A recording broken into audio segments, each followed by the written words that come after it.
Yang saya hormati para panitia, dan yang saya hormati, yang saya cintai, para peserta Home Education for pemuda-pemudi yang Allah banggakan. Alhamdulillah, selamat siang bagi teman-teman sekalian yang sudah bergabung di pertemuan kita kali ini. Saya ucapkan selamat datang, ahlan wa sahlan. Alhamdulillah, atas izin Allah Subhanahu wa taala, hari ini kita bisa melanjutkan pertemuan kita pada program kali ini. Alhamdulillah, Ustadz sudah ada di tengah-tengah kita semua. Mudah-mudahan teman-teman sekalian masih tetap semangat untuk mengikuti berbagai program yang diselenggarakan oleh Hebat Community ini.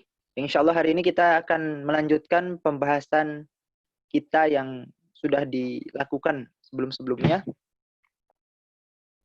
Sedikit mungkin ya, kita mengulang, mengingatkan kembali kepada teman-teman. Silakan bagi teman-teman yang sambil mempersiapkan alat tulisnya, sambil menyiapkan tempat duduknya untuk menyimak secara khusyuk pada pertemuan kali ini. Mengingatkan kembali, sebelum-sebelumnya kita sudah membahas tentang launching program kita ini. Itu masih ingat yang Ustaz Hari. Kemudian kita dilanjutkan juga dengan pembahasan waktu itu tentang urgensi misi hidup, maksud dan tujuan penciptaan, waktu opening class pertama bersama Ustadz Hari juga. Kemudian setelah itu kelas kedua kita membahas tentang makna happiness ya, good life, Hayatun Thayyibah dengan Ustadz Hari dan Bunda Kembang, tentang galau karena tak tahu sedang galau. Kemudian kita lanjut di kelas ketiga ya. Waktu 25 Juni kita membahas tentang dimensi fitrah dan dimensi hidup, tinjauan misi pribadi bersama Ustadz Hari dan Ustadz Ruspi, bahas tentang krisis keimanan pada fenomena ateisme dan ekstremisme. Kemudian hari ini kita lanjut ke kelas keempat ya. Pertemuan keempat, mengingatkan teman-teman, jadi 2 Juli ini adalah pertemuan keempat, sebagaimana yang sudah di-share di grup ya. Hari ini kita akan membahas tentang merancang hidup bahagia misi keluarga bersama Ustadz Hari. Nah ini teman-teman yang belum berkeluarga ataupun yang sudah berkeluarga, di sini bagaimana kita untuk menata kembali misi keluarga kita supaya hidup bahagia itu seperti apa. Nanti kita akan dilanjut dengan Pak Rumaya dan Bunda Priani memetik hikmah kehidupan di Australia dan Inggris. Dan nanti kita akan berkeliling ya ke Inggris dan Australia berkelana gitu. Nah insya Allah para peserta alhamdulillah sudah masuk. Ustadz juga sudah di tengah-tengah kita. Silakan teman-teman untuk mempersiapkan. Adapun yang belum masuk mungkin bisa diingatkan ya di grup untuk segera masuk. Kita untuk mengefektifkan waktu, belajar disiplin juga dan belajar tepat waktu. Insya Allah kita akan segera mulai. Saya menyapa dulu. Apa kabarnya Ustadz? Selamat siang. Alhamdulillah baik. Alhamdulillah. Ini Masya Allah luar biasa ya, Ustadz dari pagi ini ada webinar, siang ini webinar, nanti sore pun beliau webinar. Nah kalau kita selaku mustami ya, penyimak, kita tinggal duduk manis depan laptop atau depan HP, mungkin bisa sambil makan. Nah kalau Ustadz ini luar biasa, beliau dari pagi, siang, nanti sore pun dilanjut berbicara gitu non-stop. Nah kita tinggal mendengarkan dengan khusyuk. Nah mari kita sama-sama doakan mudah-mudahan Ustadz Hari diberikan kesehatan selalu, dan terus membimbing kita semua dan menyalurkan ilmu-ilmunya kepada kita. Ya, alhamdulillah sudah siap, Ustadz. Saya tolong diberikan akses ke itu ya, share. Oh iya, yang mana namanya Ustadz? Oh yang ini ya, yang laptop ya? Yang laptop. Baik. Yang laptop yang belum laptop. bisa share.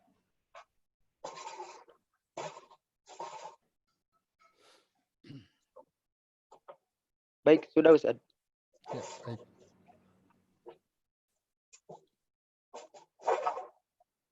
Silakan bagi yang belum masuk, mungkin sama panitia bisa diingatkan. Kita untuk segera masuk. Insya Allah waktunya hari ini sampai jam 3 maksimal ya. Nanti di sesi diskusi, teman-teman silahkan manfaatkan waktu diskusi ini, bisa via audio, bisa via chat. Yang malu, tanyakan berkaitan dengan pematerian kita kali ini. Sudah siap, Ustadz? Sudah bisa nih. Oke. Oke.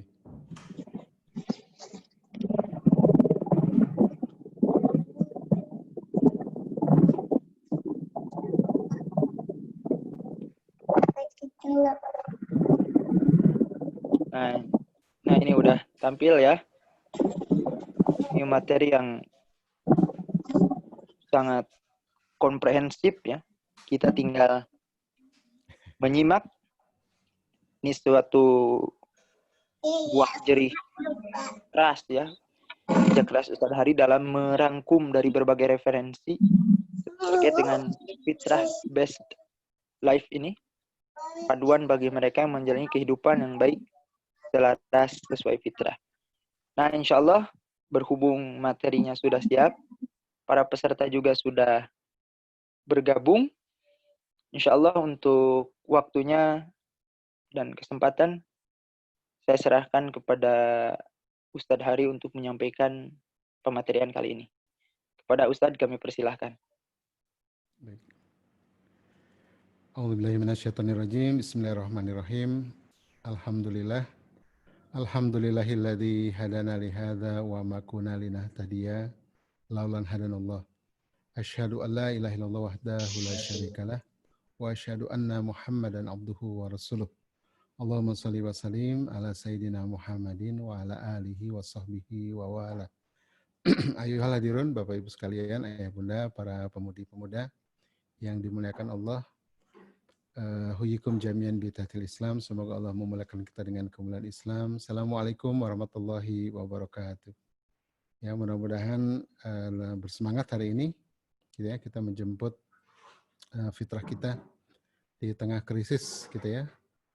Makanya di konsep fitrah based life ini frameworknya adalah termasuk untuk menghadapi krisis ya adalah pertama bagaimana kita muahadah ya, waktu itu pernah dibahas ya, bagaimana kita muahadah mengenang kembali janji-janji kita kepada Allah, mengenang kembali, menyadari kembali dari mana kita berasal, untuk apa kita di dunia, sedang apa kita sekarang, mau kemana kita, gitu ya. Langkah pertama itu muahadah.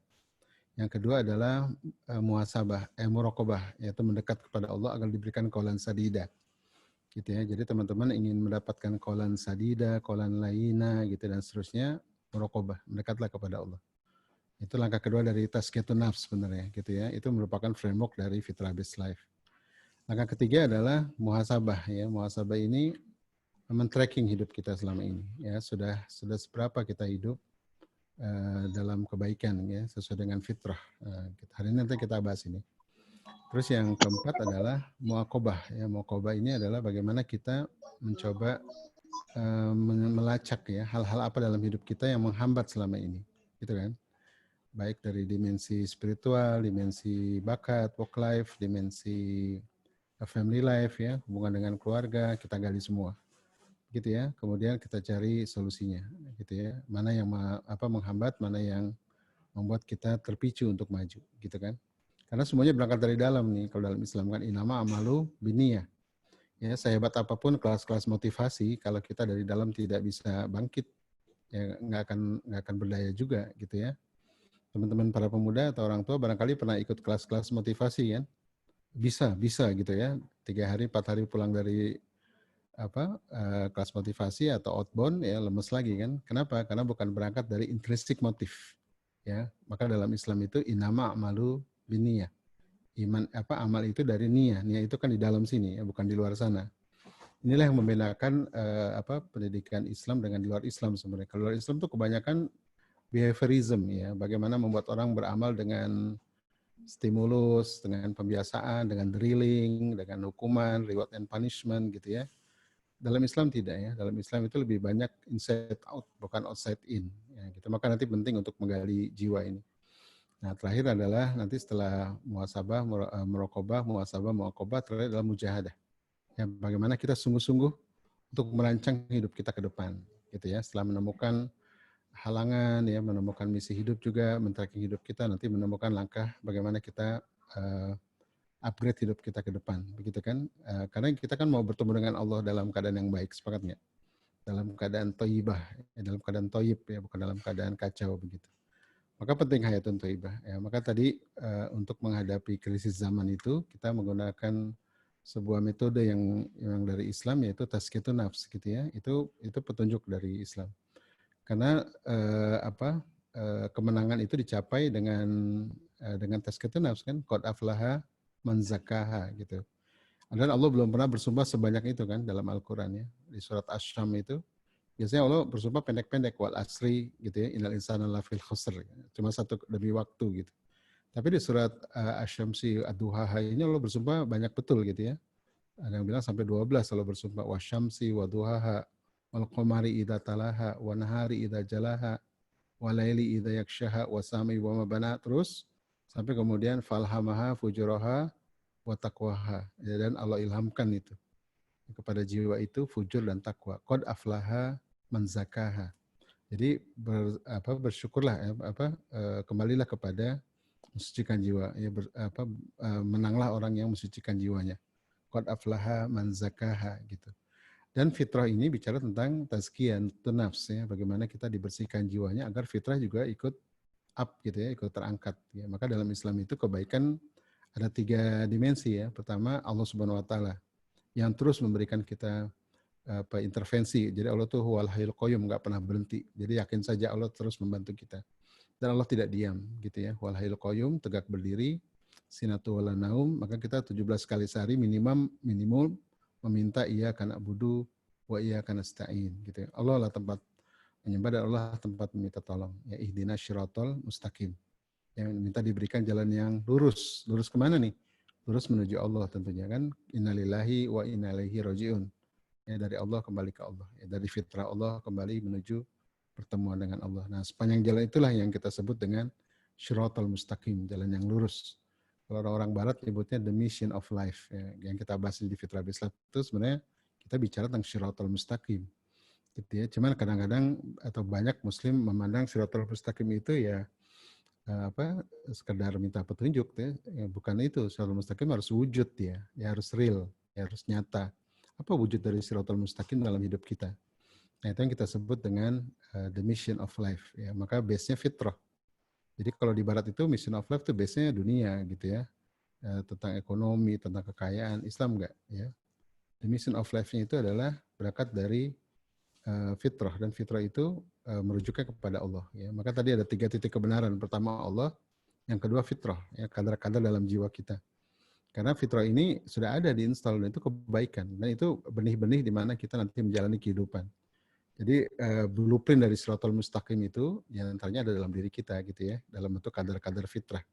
Maka di sana ada spiritualitas, ya, ada keimanan, ada intelektualitas, orang diminta berpikir, gitu ya, untuk menemukan jalannya. Lalu ada bakat, keunikan, gitu ya. Lalu kemudian ada seksualitas, ya, menjadi ayah dan ibu yang baik. Itu kan juga nanti bagian dari the mission of life. Kemudian ada sosialitas, bagaimana kita bisa hidup berjamaah, kan nggak mungkin sendiri juga, kan. Dalam menempuh Shiratal Mustaqim itu harus berjamaah juga di dunia, gitu ya, walaupun di akhirat nanti nafsi-nafsi. Nah, kemudian ada juga terkait dengan bahasa, ya, bahasa dan estetika, keindahan. Nah, maka dalam menjalani Shiratal Mustaqim juga kita perlu apa yang disebut dengan estetika, ya, kesan indah, ya, dalam menyampaikan solusi kepada masyarakat, ya, dalam memberikan khidmat ke masyarakat itu perlu keindahan, ya, perlu komunikasi yang baik. Nah, terus yang ketujuh kesehatan, ya, heart life, ya. Jadi kehidupan, udah dibahas semua, ya. Bagaimana seberapa lama kita mau hidup. Jadi bukan cuma pengen kayak Adera, ya, pengen slim, bukan, tapi bagaimana kita sehat, ya, baik secara individu maupun secara lingkungan, dan bisa panjang menjalani kehidupan, ya, bisa banyak bermanfaat, gitu ya, dalam umur yang berkah, gitu. Terus yang kedelapan adalah growth life, ya, bagaimana fitrah kita itu memberikan juga kadar-kadar kita untuk jadi dewasa, gitu ya. Jadi ada spiritualitas, ada intelektualitas, ada talents di sana, ada seksualitas dan regeneratif, ya, ada sosialitas. Nah, yang terakhir itu bicara tentang kedewasaan, ya, seberapa kita mampu mengambil alih tanggung jawab. Maka penting nih dalam pendidikan ini untuk tumbuh fitrah ini. gitu ya. Nah, hari ini kita coba bahas karena kemarin sudah dijelaskan ya tentang 8 fitrah ini. Hari ini kemudian kita ingin melihat dua sisi nih ya. Sisi pertama, apa kita langsung mencari misi hidup, atau yang kedua kita memetakan fitrah kita dulu ya, gitu. Silakan teman-teman nih. Sebenarnya kalau merujuk pada kehidupan Rasulullah itu good life dulu. Good life, puncaknya baru the mission of life. Jadi misi hidup itu nggak tiba-tiba didapat, ya, tapi diperoleh orang-orang yang sudah menjalani good life, gitu ya, kehidupan yang baik. Dan pada puncaknya itu Allah berikan the mission of life. Dan itu mentok di usia 40. Kalau lihat timeline para ulama atau timeline Rasulullah itu 40 itu masa akhir untuk menemukan misi hidup. Kapan mulainya? Usia 15.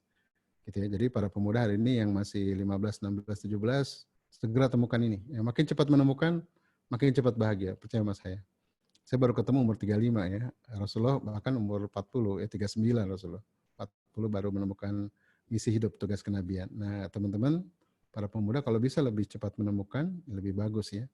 Caranya gimana? Caranya bisa dengan tadi ya, dengan tazkiyatun nafs, saya banyak berdekat kepada Allah, meminta kan. Kalau bakat itu bisa diamati kalau bakat ya. Tapi kalau misi hidup itu minta sama yang di langit kan. Ihdinas syiratal mustaqim. Atau di surat Al-Isra ya, surat tentang bakat itu 1784, kul ya'malu ala syakilah. Katakanlah ya Muhammad, setiap kalian beramal menurut syakilah. Syakilah itu artinya bakat ya, atau bakat atau pembawaan. Kalau pembawaan itu cukup manusia, cukup level Nabi bisa mengamati bakat manusia, bahkan kita bisa ya dengan telesmapping, dengan observasi bisa. Tapi untuk sabila ya itu harus meminta kepada Allah. Farabukum a'lamu biman wahda sabila. Robmulah yang paling tahu siapa yang paling benar jalannya. Jadi ada sakila, ada sabila. Sakila ini bagian dari fitrah. Tapi puncaknya adalah sabila. Sabila ini bicara tentang langit ya, bicara tentang Allah, bicara tentang bagaimana menyeru kebenaran. Ya, bagaimana bicara tentang dakwah. Maka kalau kemarin mungkin kita bahas fitrah keimanan itu ujungnya peran. Peran dalam apa? Peran dalam menyeru kebenaran. Peran daiyah. Kalau bahasa Inggrisnya itu change maker. Nah, gitu kan. Change maker ini sebenarnya bahasa lain dari daiyah, karena daiyah itu tugasnya melakukan perubahan, sepakat nggak? Gitu ya, kata Rasulullah, wa man ro'a mungkaron, barang siapa lihat kemungkaran, maka rubah dengan tangan. Kalau nggak sanggup dengan lisan, kalau nggak sanggup dengan hati, gitu kan? Maka iman itu diukur dari seberapa kita bisa change, gitu, bisa melakukan transform, bisa melakukan shifting. Ya, tapi biadi. Nah, biadi inilah yang disebut dengan nanti bakat ya. Bakat kita apa nih buat jadi solusi? Tapi kita harus punya punya keinginan untuk melakukan perubahan. Nah, itu berangkat dari keimanan. Keberanian itu dari keimanan ya. Ketangguhan itu dari keimanan ya. Kalau bakat itu nanti kinerja.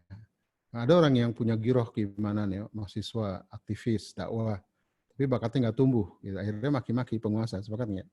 Maki-maki keadaan, maki-maki sistem. Karena they have no solution. Ada juga sebaliknya, ada pemuda yang bakatnya berkembang hebat ya, bikin karya, bikin ini, bikin, tapi imannya nggak tumbuh. Walhasil apa? Cuma buat cari kerja, ya, cuma buat kesenangan dirinya. Manfaat, iya buat masyarakat manfaat, tapi untuk hidup akhiratnya nggak manfaat karena dia tidak membawa Allah dalam kehidupannya. Sepakat ya? Nah, maka nanti misi hidup itu dipisahkan tuh dalam Al-Quran itu antara sakila dengan sabila, gitu. Nah, sabila itulah the mission of life. Nah, bagaimana menemukan the mission of life? Ada 3 cara nih, gitu ya. Ini udah kita bahas ya. Ada 3 cara menemukan the mission of life. Ini saya pakai materi Fitra Beseris ya. Lalu kita bahas ya, misi hidup kita apa? Nah ini kenapa nih gambarnya pohon ya? Karena fitrah itu kan benih ya. Benih itu akan tumbuh jadi batang, daun ya, terus kemudian buah. Jadi hayatun thayyibah gitu, pohon yang baik. Kata menurut Al-Qur'an, pohon yang baik itu, kalimat yang baik itu seperti pohon yang baik ya, wasluha tsabit, akarnya menghujam ke tanah, wa faruha fis sama, daunnya rimbun ya, menjulang ke langit. Dan mereka berbuah ya, mingkulehin ya, dalam setiap masa, setiap musim gitu. Nah, saya menggambarkan fitrah itu juga kalimatullah kan, kalimat thayyibah fitrah itu. Ya, dia seperti benih yang kalau tumbuh jadi pohon dia. Maka kalau pohon ini tumbuh sehat, dia jadi good life ya. Jadi hayatun thayyibah. Nah, hayatun thayyibah ini puncaknya apa? Puncaknya adalah buah ini. Buah ini adalah yang disebut dengan the mission of life ya, atau dengan peran peradaban. Gitu. Tentunya otomatis adab masuk di sana kan. Orang yang punya peran peradaban itu pasti beradab ya pada Tuhannya, pada masyarakatnya gitu kan. Maka buah ini jadi beradab kan pada Tuhannya, pada pohon itu sendiri yang berada pada keturunannya, berada pada sekitar pohon ya, membuat orang bisa memakan buahnya atau dinaungi kehidupannya dan seterusnya begitu ya. Maka saya gambarkan dalam bentuk pohon gitu. Maka ini kalau dibuat lingkaran, fitrah itu yang tengah ini. Ini fitrah ya, benih. Nanti tumbuh jadi good life ya. Fitrah iman jadi spiritual life, fitrah bakat jadi work life atau business life, fitrah seksualitas jadi family life begitu ya. Mana udah dibahas kan? Nah, pada puncaknya jadi buah. Nah, buah ini berbentuk action gitu ya. Bukan hanya kehidupan yang baik tapi sudah menjadi peran gitu ya. Nah, jadi puncak dari kehidupan yang baik adalah peran. Maka tadi fitrah iman nih, yang hijau ini dia menjadi change maker. Nah, gitu. Ya, nah ini menjadi change maker. Apa yang mau kita rubah? Maka seorang ulama di Mesir, Hasan al-Banna mengatakan nahnu duat ya qabla kulli syai'. Nah, gitu. Kita tuh dai sebelum yang lainnya. Itu maksudnya gitu ya, bahwa peran peradaban tertinggi adalah dai. Dai itu duat ya, yaitu orang yang menyeru kebenaran, orang yang melakukan perubahan bagi umat yang Allah ridhoi. Nah, kalau hidup cuma tentang cari makan, kawin gitu ya, bikin sarang, punya anak, kasih makan anak, ya kata Hamka apa bedanya sama hewan katanya. Hewan juga senang-senang gitu ya, monyet juga senang-senang, babi juga cari makan gitu ya. Maaf ya, itu ulama yang mengatakan itu gitu ya. Nah, ini banyak hari ini orang kan tidak tumbuh fitrahnya ya, tidak dipandu kitabullah sehingga fitrah ini menyimpang. Kalau bakatnya hebat cuma buat cari makan gitu ya. Kalau menikah ya cuma buat kesenangan seks. Ya, bukan untuk mendidik generasi. Kalau dia belajar untuk cari uang juga ya, bukan untuk inovasi bagi umat. Kalau dia sehat, biar keren doang gitu ya. Biar six pack perutnya gitu ya. Biar bisa mejeng depan cewek-cewek, bukan itu gitu ya. Ini semua peran-peran ini dalam rangka kepada Allah kan tadi ya. The mission of life ini kepada Allah. Syiratal mustaqim, jalan kata Ustaz tadi Hidayat, Syiratal mustaqim itu jalan yang cepat dan lapang gitu ya. Jadi kalau kita menemukan misi hidup, menemukan syiratal mustaqim, kita akan menemukan jalan yang cepat dan lapang menuju Allah. Ya, subhanallah kan. Maka penting ya, kita masih muda, mungkin kalau sudah menikah sekarang masih 30-an ya, ini masih banyak waktu lah gitu ya untuk menemukan ini. Nah, biasanya orang menemukan misi hidup itu dengan 3 cara ini. Nah, ini nanti tolong direnungi nih. Ya. Yang pertama adalah tadi ya, lakukan aja amal soleh, doing a deeds. Ya, amal soleh dalam semua aspek kehidupan. Dalam dimensi fitrah, perbaiki semuanya pelan-pelan. Ya, dalam keimanan, ya, dalam spiritual life, kehidupan spiritual, kehidupan dakwah, perbaiki satu-satu. Kemudian dalam family life, ya, dengan pasangan, dengan orang tua, dengan anak, perbaiki aja pelan-pelan. Dengan sosial gitu ya, bagaimana kita membina diri kita supaya percaya diri gitu ya, kemudian bisa berkolaborasi dalam lingkungan sosial. Perbaiki ya, termasuk kesehatan ya, dari mulai kesehatan diri sampai menyehatkan orang lain gitu. Nah, ketika ini sudah berkembang mekar ya, yang ini paling kiri, maka tercapai yang disebut dengan the mission of life. Ini yang Rasulullah alami, yang Rasulullah jalankan itu. Jadi Rasulullah SAW walaupun Islam belum turun sebagai agama akhir zaman ya, itu kan baru usia 40, tapi Rasulullah SAW dari usia 0 sampai 40 itu menjalani apa yang disebut dengan hayatun thayyibah, good life, ya, kehidupan yang baik. Dalam keimanan Rasulullah itu orang yang hanif ya kan, orang yang lurus dia. Ya, tidak ikut jadi penyembah berhala gitu ya. Memang Allah jaga ya, beliau maksum sebagai nabi, tapi ini bisa jadi pelajaran buat hidup kita. Ya, jagalah spiritual kita. Jadi kita tetap hanif dimanapun kita berada. Minimal gitu ya. Nah, itu good life. Yang kedua, Rasulullah secara intelektual, dia pembelajar yang hebat walaupun buta huruf kan. Sangat literate gitu ya. Menyukai ilmu dan seterusnya. Yang ketiga, Rasulullah juga orang yang punya bakat yang hebat kan. Pengembala pedagang yang hebat, pengembala kambing gitu ya dan seterusnya. Sampai saking hebatnya dagang itu sampai dilamar sama saudagar kan. Kalau sekarang ada pemuda dilamar sama konglomerat gimana? Terima nggak?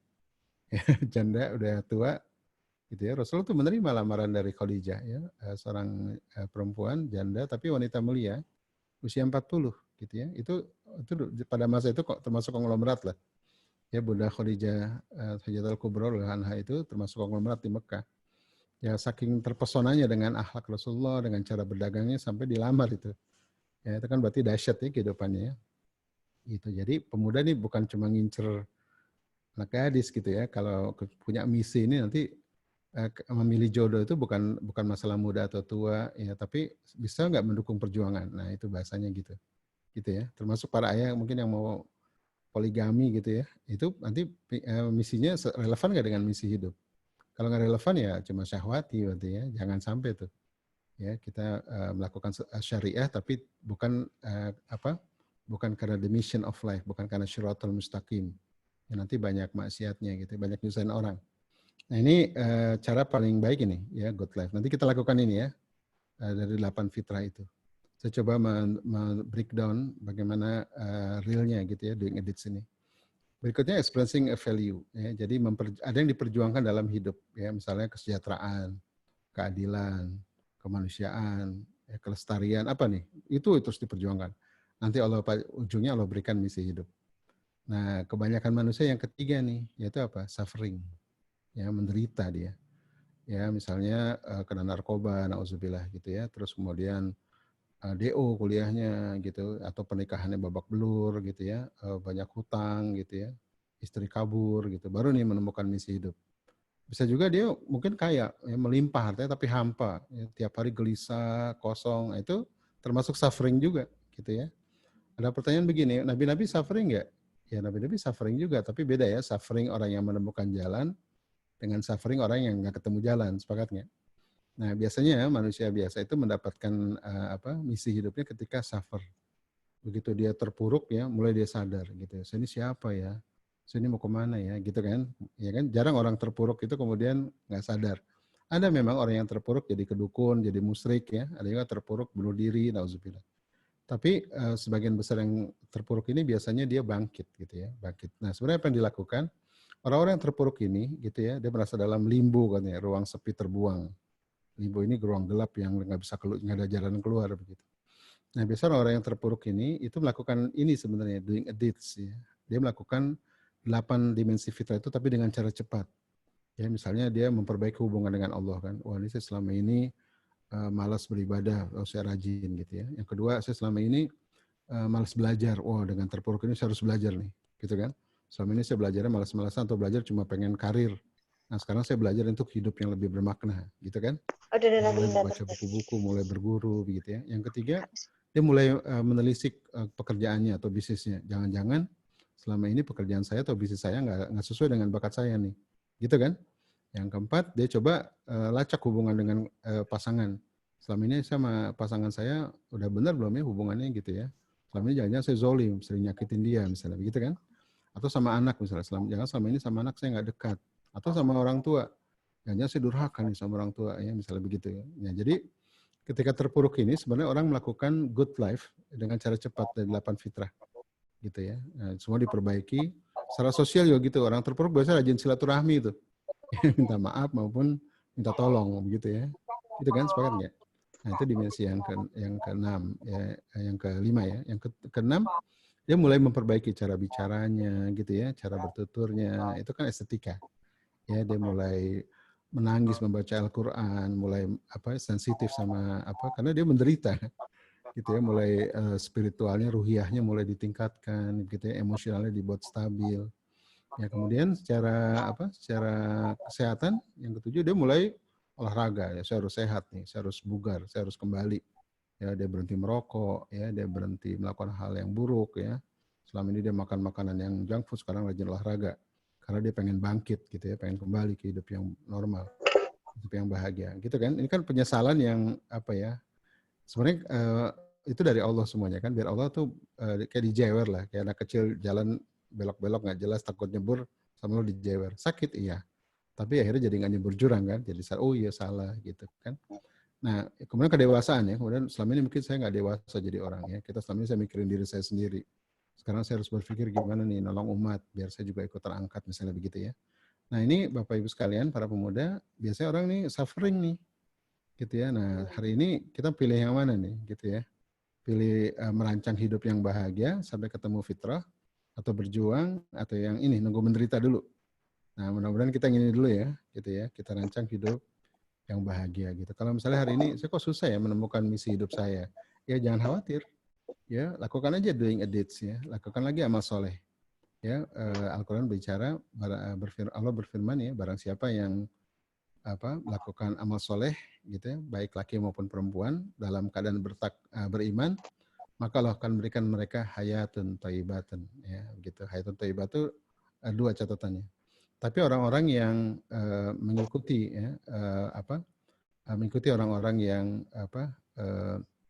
Allah mengatakan itu, janganlah kami ikuti orang-orang yang lalai dari niat kami, maka kami akan lalaikan mereka. Ya. Dan janganlah kamu mengikuti orang-orang yang mengikuti hawa nafsunya, tatabiyah hawa. Ya, nanti wakana amruhu furuto, ya, menjadi berantakanlah hidupnya. Gitu. Jadi wakana amruhu furuto itu lawan dari good life ya.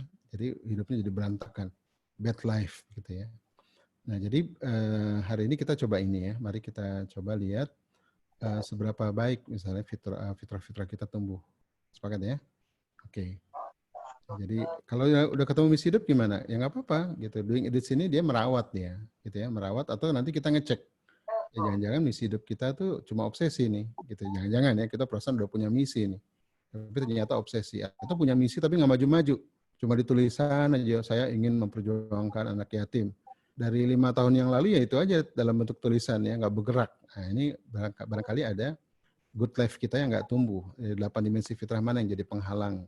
Barangkali ada beberapa teman-teman yang sudah punya panggilan tuh. Saya ini kayak Allah panggil nih untuk menolong anak-anak ABK misalnya, untuk menolong para pemuda kampus misalnya, untuk menyelamatkan orang-orang yang para pemuda yang ingin menikah tapi dikasih jalan yang lebih baik begitu ya. Nah ini panggilan sudah lama nih di dada bergemuruh gitu ya, tapi nggak maju-maju nih, ya cuma cuman omdo ya omong doang gitu ya. Nah ini gimana ceritanya? Nah ini penting untuk melakukan nanti hayatun thayyibatun good life. Nah, ini kalau kita lihat Rasulullah ya, jadi saya bolak-balik ya antara sirah gitu ya, kemudian Al-Quran, kemudian pendapat ulama, kemudian realita hidup ya, atau pendapat para filsuf gitu ya. Ini kalau kita lihat 8 fitrah kehidupan Rasulullah menjalani semua fitrah ini. Ya, fitrah iman, fitrah bakat, ya kan. Ini yang di atas ini timeline ya, usia Rasulullah dari 0 sampai 63 sampai wafat beliau. Kalau kita perhatikan 8 fitrah Rasulullah tumbuh dengan baik ya. Di sini 7 fitrah ya. Karena yang 8 itu kan dia bicara usia ya, kedewasaan. Ya secara keimanan Rasulullah tumbuh ya, good life nih. Jadi orang yang hanif ya. Sampai kemudian karena dia hanif ya selalu galaunya untuk umat ya, ini orang-orang Mekah kok begini sih gitu ya, terus dia coba mencari kan waktu itu nggak ada nabi kan, di atas dia nggak ada nabi. Rasulullah kan agak jauh dengan Nabi Isa alaihissalam. Rasulullah kan abad ke-6 setelah Masehi kan, gitu, abad ke-6 Masehi gitu setelah kelahiran Nabi Isa, jadi 600 tahun jaraknya. Jadi yang ada agama Hanif waktu itu. Nah, Rasul ini gelisah gitu ya menjelang umur 40. Tapi secara spiritual dia lurus Rasulnya. Dari kecil tinggal di Bani Sadiyah, Islamnya Hanif, lalu paman dan kakeknya Hanif gitu. Maka Rasul hidup jadi pemuda yang Hanif ya, bahkan jadi suami yang Hanif juga. Secara bakat lihat berkembang kan, dari mulai ternak kambing sampai kemudian jadi punya bisnis sendiri. Umur 12 tahun sudah mulai magang berdagang bersama pamannya ke Syam gitu ya. Sampai dilamar Khadijah kan, begitu. Secara intellectual life Rasulullah orang-orang yang sangat sangat curious ya, rasa penasaran untuk belajar terus-menerus begitu. Secara seksualitas Rasulullah kita lihat ya jadi ayah yang baik, sepakat nggak? Lalu hidup dalam lingkungan yang ayah ibunya utuh. Walaupun Rasulullah ayahnya meninggal, ibunya meninggal, tapi selalu Allah berikan ayah ibu pengganti sepanjang hidupnya. Makanya kemudian kalau di fitrah based education penting tuh ya ayah ibu sampai anak usia 15 tuh harus hadir. Nah kemudian menikah kan gini, Rasul menikah bersama dia. Jadi kita nggak pernah dengar ada KDRT di rumah tangga Rasulullah, sepakat nggak? Kita nggak pernah mendengar Rasulullah tuh nggak nyaman dengan anak dan istrinya. Ya, bahkan Khadijah radhiyallahu anha itu menunggu kenabian tuh 15 tahun kurang lebih. Jadi Khadijah itu salah satu menerima melamar Rasulullah karena pamannya ya Waraqah bin Naufal itu ada yang bilang dia Nasrani, ada yang bilang orang Hanif. Itu mengatakan bahwa tanda-tanda kenabian itu ada di diri Rasulullah begitu ya. Maka Khadijah salah satu motif melamar Rasulullah adalah karena ada kenabian yang akan diberikan. Nah itu Khadijah menunggu berapa? 15 tahun, kebayang nggak? Rasulullah kan nikah umur 25 tahun dengan Khadijah kan. Baru kemudian menjadi Nabi usia 40. Khadijah menunggu selama 15 tahun. Ya kalau akhlak Rasulullah buruk selama 15 tahun, udah pasti begitu pulang dari gua mengaku ketemu Jibril, ya pasti Khadijah menolak dong gitu ya. Ah kamu nih gitu ya, cuma ngelamun. Enggak, Rasul langsung beriman. Ya. Itu wanita pertama yang beriman pada Rasulullah dan langsung mendukung perjuangannya. Keren ya. Nah itu berarti Rasulullah secara family life, oke, good life. Ya, secara individu Rasul juga sama ya, secara individu dia orang yang sosialnya baik, bahkan disebut Al-Amin. Alamin itu kan sebenarnya kredibel ya, kredibel khususnya dalam sosial. Ya, bahkan sempat dipercaya untuk meletakkan batu Ka'bah kan. Ini kan nggak main-main nih. Ya, dipercaya oleh kabilah-kabilah sebagai pemuda yang dipercaya untuk meletakkan batu Ka'bah. Berarti orang kredibel ya. Bahkan kalau baca sirah menjelang Rasulullah hijrah itu Rasul menitipkan pada Ali bukan hanya ini ya, bukan hanya bilang mau hijrah, tapi juga mengatakan pada Ali barang-barang orang-orang yang dititip tolong dikembalikan. Gitu, jadi Rasul jadi tempat penitipan barang sebenarnya. Kebayang ya? Dimusuhi satu kampung, tapi dipercaya dan jadi tempat penitipan barang. Kebayang nggak? Gitu ya. Berarti yang dimusuhi kan cuma agamanya, bukan akhlaknya. Ya. Karena orang jealous ya, atau orang ingkar sama apa yang dibawa Rasulullah, bukan akhlak beliau. Nah, kurang lebih itu ya. Nah, secara bahasa, wah ini nggak usah ditanya ya, walaupun Rasulullah buta huruf, tapi orangnya sangat santun gitu ya, lembut, bahkan dia bilang seperti anak gadis gitu.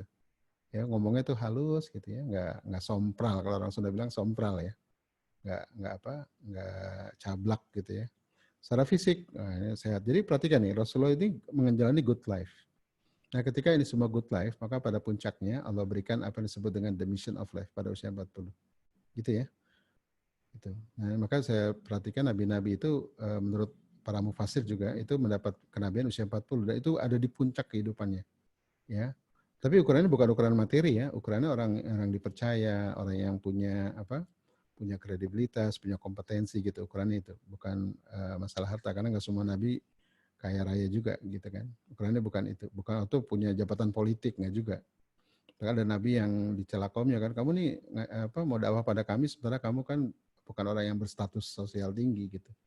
Nah, bisa juga begitu ya. Tapi dia diakui di masyarakat orang yang kredibel, orang yang secara work life itu baik, jujur gitu dan seterusnya. Nah, baru kemudian Rasulullah tumbuh nih dari orang biasa-biasa saja, orang good man ya, kemudian jadi good leader. Nah, ini mulai ya. Jadi misi hidup itu membawa orang jadi good leader. Mulailah kemudian keimanannya berwujud jadi solusi bagi umat ya. Ya bagaimana Rasulullah kemudian ini kan kalau dicantumkan di Al-Quran ya, bagaimana Rasulullah itu basyiro wa nadhiro, yang memberikan solusi kabar gembira kan, solusi. Kemudian Rasulullah jadi rahmatil alamin, bagaimana liutami memakai amal itu tugas-tugas kenabian yang dicantumkan di Al-Quran begitu ya. Dan ini terwujud dalam bentuk peran-peran peradaban ya. Termasuk regeneration maker ya. Maka Rasulullah mungkin salah satu hikmah tidak diberikan anak laki-laki ya, agar memang salah satunya adalah biar Rasulullah sibuk mengkader para sahabat ya, generasi gitu ya. Dan kemudian tidak jadi fitnah kan. Biasanya kalau bapaknya raja, anaknya raja gitu ya. Tak khawatir jadi fitnah, anak-anak Rasulullah nanti dikultuskan dan seterusnya. Karena Rasulullah anak-anak laki diwafatkan semua gitu ya. Ini mungkin salah satu hikmah dari Allah. Nah, kemudian secara komunitas juga ya Rasul membuat komunitas ya, membuat Madinah, ya, membuat mengkader para sahabat lalu membuat generasi terbaik ya sepanjang 3 generasi kan. Kata Rasulullah, khairul qurun qarni tsumma yalunahum tsumma yalunahum tsumma ladzi yalunahum tsumma ladzi yalunahum. Kemudian setelahnya jadi sahabat, tabi'in, tabi'ut tabi'in ya. Jadi 3 level tuh. Ini berarti Rasul kan berhasil membuat community ya. Ini kalau digali oleh para pemuda sekarang, kalau kita ingin berjuang, maka penting nih kaderisasi gitu ya, inovasi, solusi. Jadi orang berdakwah itu harus ada solusinya, harus ada inovasinya, harus ada kaderisasinya, harus membentuk segmen ya, segmen di masyarakat. Ada layer-layernya gitu ya, mana yang di depan, mana yang di belakang. Nah, kemudian ini juga termasuk membuat hukum ya kan. Jadi estetika itu nanti wujudnya jadi hukum dia, ya, jadi kultur dalam masyarakat. Nah, kemudian juga membuat kesehatan ya. Dan saya belum lama baca tentang ekologi. Jadi Rasulullah itu membentuk di Madinah itu jarang dibahas memang ada yang namanya hima. Hima itu semacam hutan-hutan kecil sekitar Madinah itu untuk menampung air, konservasi air.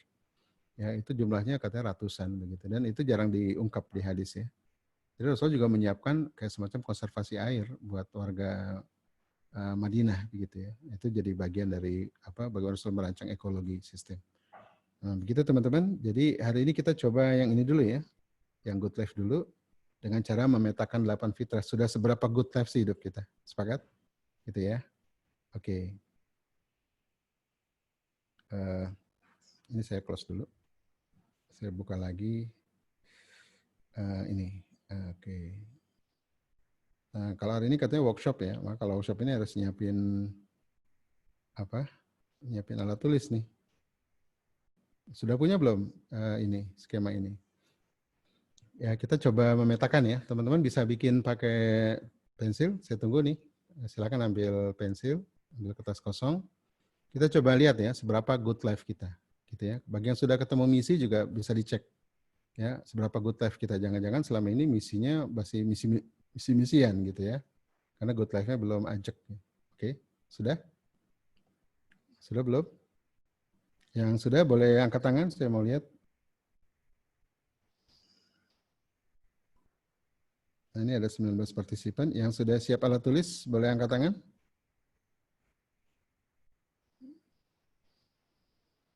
Boleh raise hand? Ini bisa raise hand nggak? Bisa ya? Oke, Farel sudah. Makasih Farel. Saiful sudah. Siapa lagi? Terima kasih Farel. Terus Dustin sudah. Makasih Dustin. Siapa lagi? Yuk, silakan yang udah siap, angkat tangan. Kita mau sama-sama memetakan diri kita. Ya, jangan khawatir, ini bukan ujian nasional, gitu ya. Nggak ada bocorannya, nggak jangan nyontek, karena nggak keluar di pengumuman. Ihda, makasih Ihda, Aziz sudah siap, Ismi Hadiatilah, ya Bunda. Ini Bunda apa Mbak? Gitu. Terus Alma, nggak ya? Alma ini panitia ya. Oke, cukup ya, segini.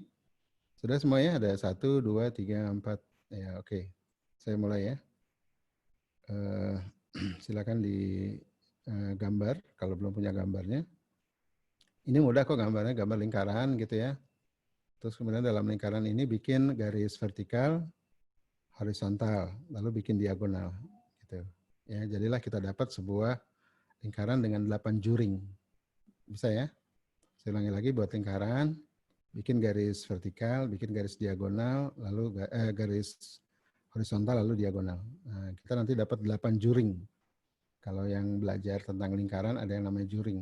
Ya, dulu saya ngajar di Nurul Fikri itu. Saya ngajar di Nurul Fikri sekitar 12 tahun ya. Jadi ngajar matematika di bimbel. Untuk biaya kuliah sebenarnya. Karena saya biaya sendiri waktu itu. Nah ini 8 juring ini. Ya, masih ingat rumus luas juring? Lupa semua ya. Nah ini kalau dibagi 8 berarti kan 360 dibagi 8 ya derajatnya. Gitu ya. Nah, jadi teman-teman sekalian, setelah dibagi 8 juring gitu ya, tadi vertikal, horizontal, diagonal, nanti kita kasih nama nih. Juring yang sini yang disebut dengan spiritual life ya, atau fitra iman atau spiritual life. Gitu ya. Silakan dikasih tulisan di ujungnya ini spiritual life. Kalau fitra bakat ingat tadi namanya apa? Work life ya. Kalau fitra bakat nih ujungnya work life. Kalau fitra belajar ujungnya learning life atau intellectual life. Sama aja tuh. Kalau nggak kehidupan belajar atau kehidupan intellectual life. Ini fitra belajar.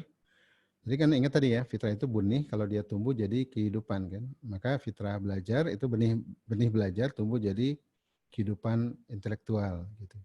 Benih keimanan tumbuh jadi kehidupan spiritual ya. Atau kehidupan keimanan juga bisa, atau kehidupan dalam menyeru kebenaran bisa juga. Fitrah seksualitas kalau tumbuh ya. Ini seksualitas dan generatif ya. Kalau tumbuh jadi family life. Gimana udah dibahas ya.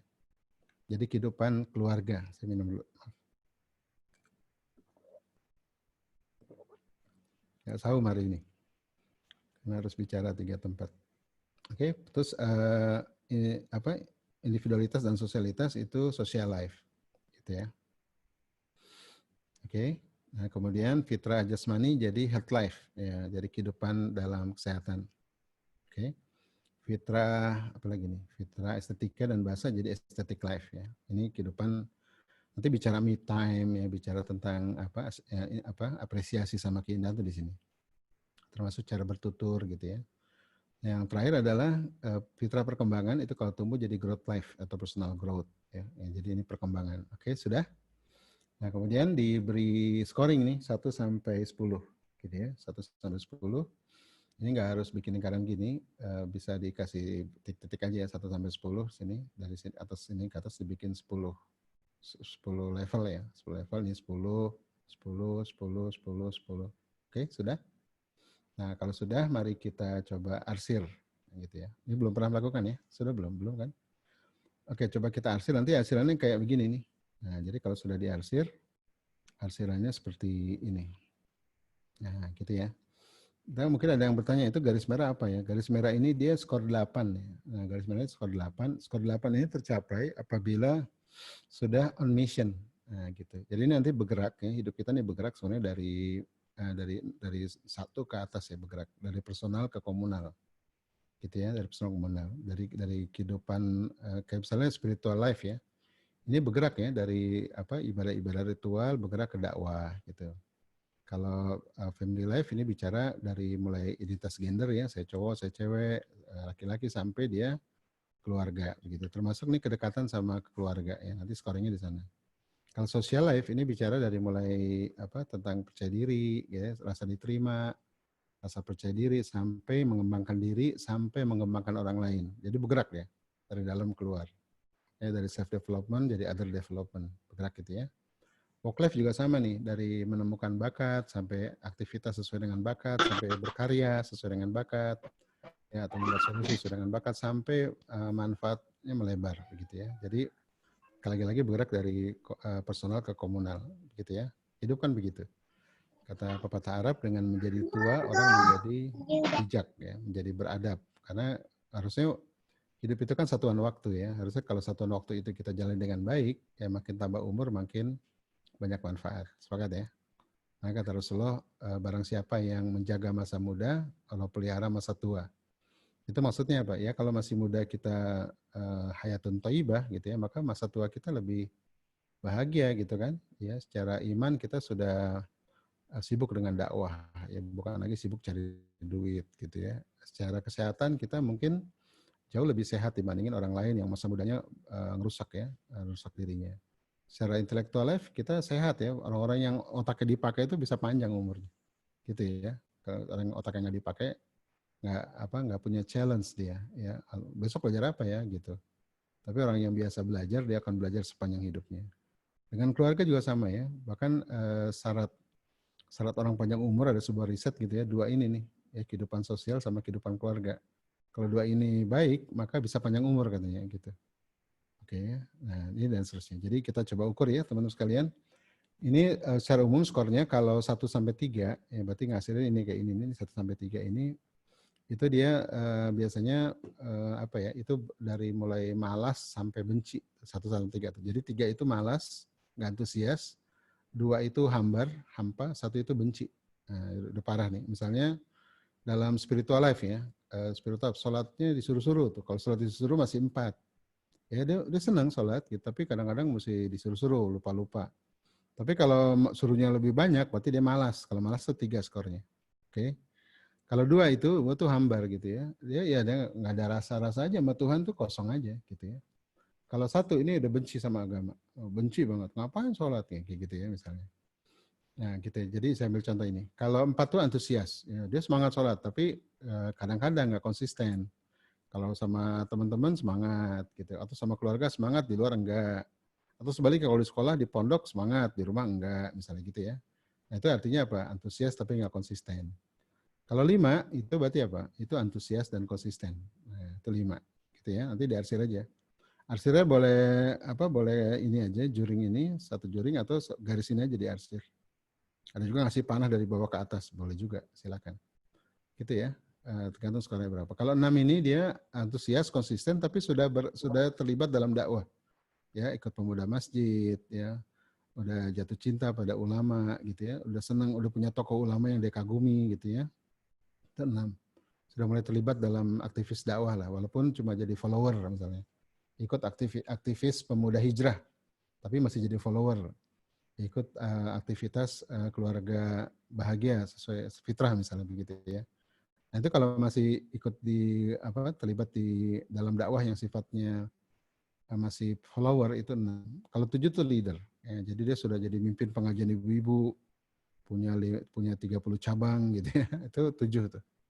Ya, kalau 8 tuh kalau sudah on mission. Nah, jadi sudah on mission artinya maksudnya apa? Dia bukan dakwah untuk dakwah, tapi dakwahnya sudah untuk perjuangan. Misalnya misi hidupnya menolong anak yatim misalnya. Maka semua cerita tentang dakwahnya tentang anak yatim. Nah, itu sudah on mission. Gitu ya. Jadi bukan sekedar dakwah untuk dakwah gitu ya, tapi dakwahnya for mission itu 8. Ya, kalau semakin melebar manfaatnya itu 9. Oke? Gitu, itu spiritual life. Oke ya, silakan di-skor nih.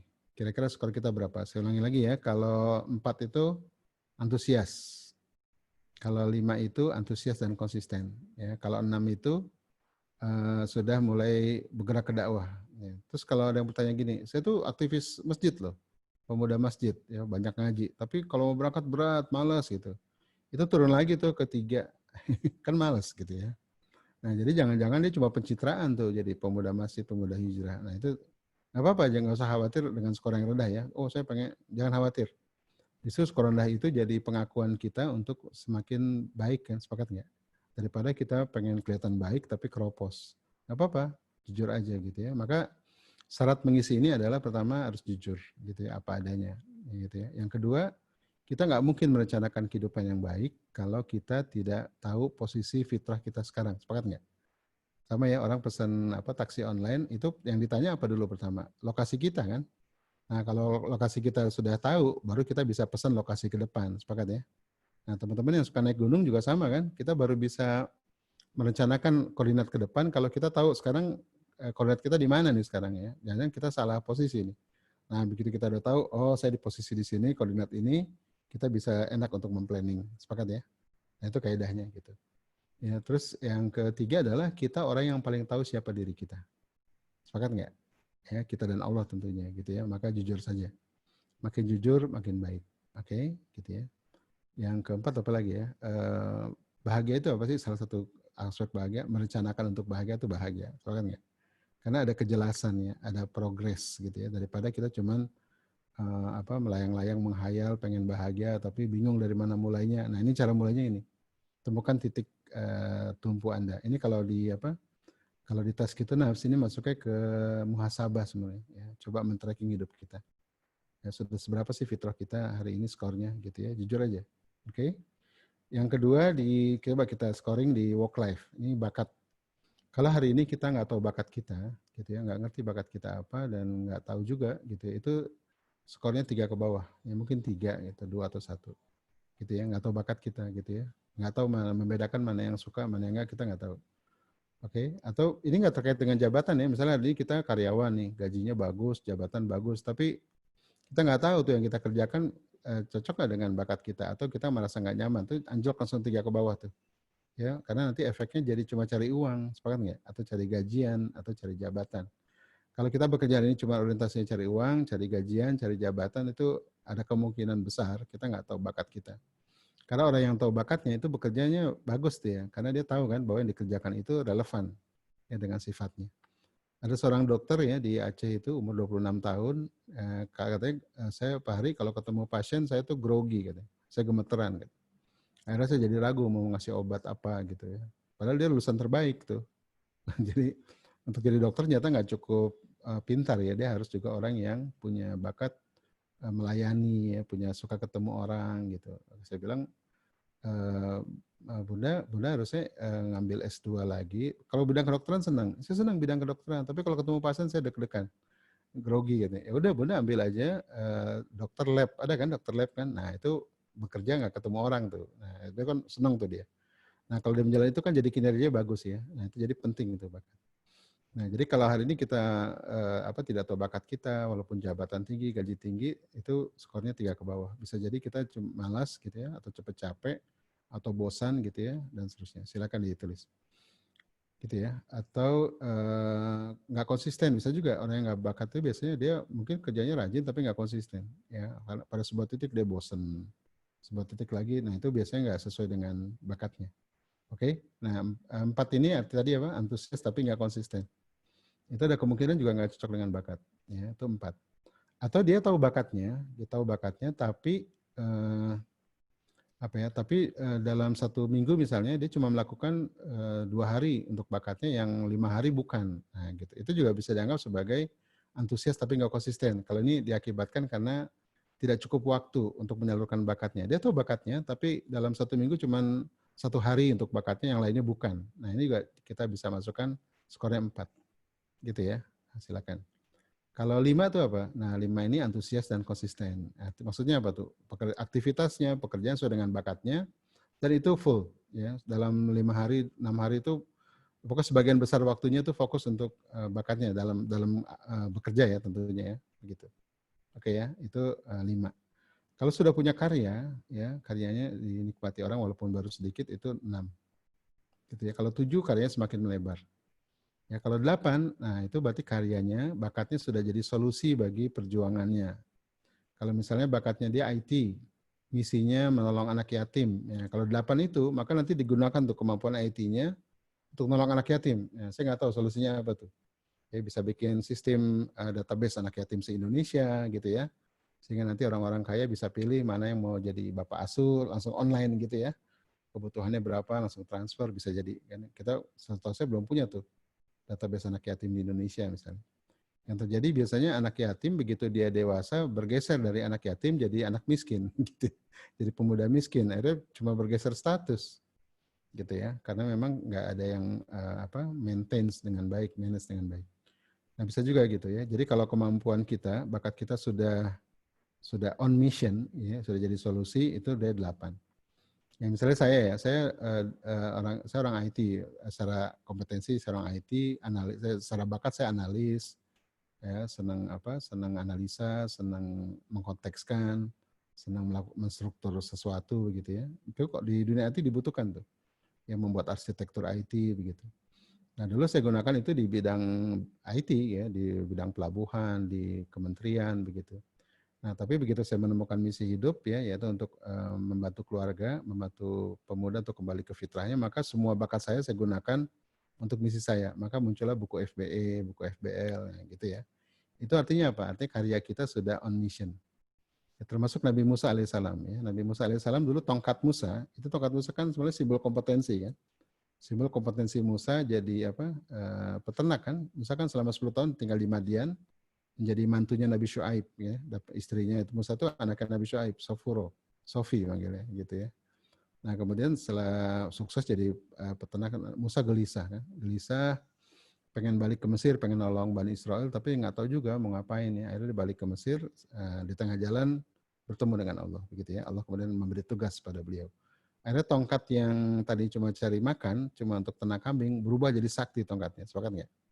Itu terjadi dialog di Bukit Tursina itu. Wahai Musa, ada apa di tangan kananmu? Gitu ya. Letakkanlah di tanah. Para mufasir mengatakan Allah bukan nggak tahu apa yang di tangan Musa kan? Masa Allah nggak tahu? Allah cuma menegaskan what is your competence. Ya, bakat kamu apa? Sudah digunakan belum di jalan Allah? Ya, begitu letakkan di tanah, berubah jadi ular kan?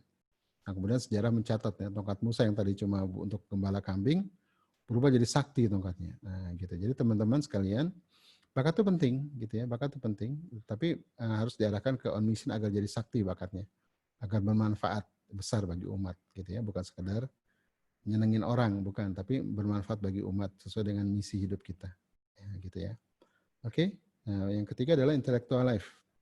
Sekarang lihat skornya berapa nih ya. Intellectual ini kalau hari ini antusias belajar gitu ya, itu 4 ya. Kalau konsisten itu 5. Nah, ada orang yang senang belajar tapi nggak konsisten. Ya, kadang-kadang semangat, kadang-kadang enggak. Atau semangatnya kalau pas dijanjiin, kamu belajar nih, kalau kamu belajar ini besok kamu naik gaji nih. Nah, itu itu 4 tuh. Ya, dia semangat doang tapi nggak konsisten. Konsisten artinya apa? Tidak memiliki alasan yang clear gitu ya, sehingga dia turun naik gitu semangatnya. Tapi kalau belajar terus ya apapun kondisinya, itu artinya 5 skornya 5. Oke. Kalau 3 itu dia nggak suka belajar, ya malas belajar 3. Kalau 4 tuh ya belajar ya nggak ada rasanya gitu, buat apa sih belajar, ya kosong aja. Kalau 1 tuh benci, ya lewat kampus mau muntah gitu ya, lihat buku pengen tidur, itu bisa juga udah 1 tuh derajatnya gitu ya, dan seterusnya. Ini terlepas dari kalau capek ngeliat buku tidur ya, ini maksudnya memang nggak berminat sama buku. Gitu ya, katanya orang Indonesia tuh senang membaca tapi minat bacanya rendah gitu ya. Kalau lihat buku tuh senang, beli, borong, tapi baca malas gitu ya. Nah, itu mungkin masuk ke skor 3 tuh ya, malas membaca cuma senang beli buku gitu ya. Oke. Nah, terus kemudian kalau 6 berarti dia apa? Kalau 6 itu berarti sudah mulai research ya. Sudah mulai. Jadi 5 itu batas personal ya. Begitu masuk ke 6 itu masuk ke masyarakat, manfaat. Jadi dia bukan hanya learning for learning, tapi untuk learning untuk sesuatu untuk umat gitu ya. Misalnya dia mempelajari bagaimana sih masjid kita dekat rumah ini jadi eco masjid. Nah, dia belajar tuh, dia riset.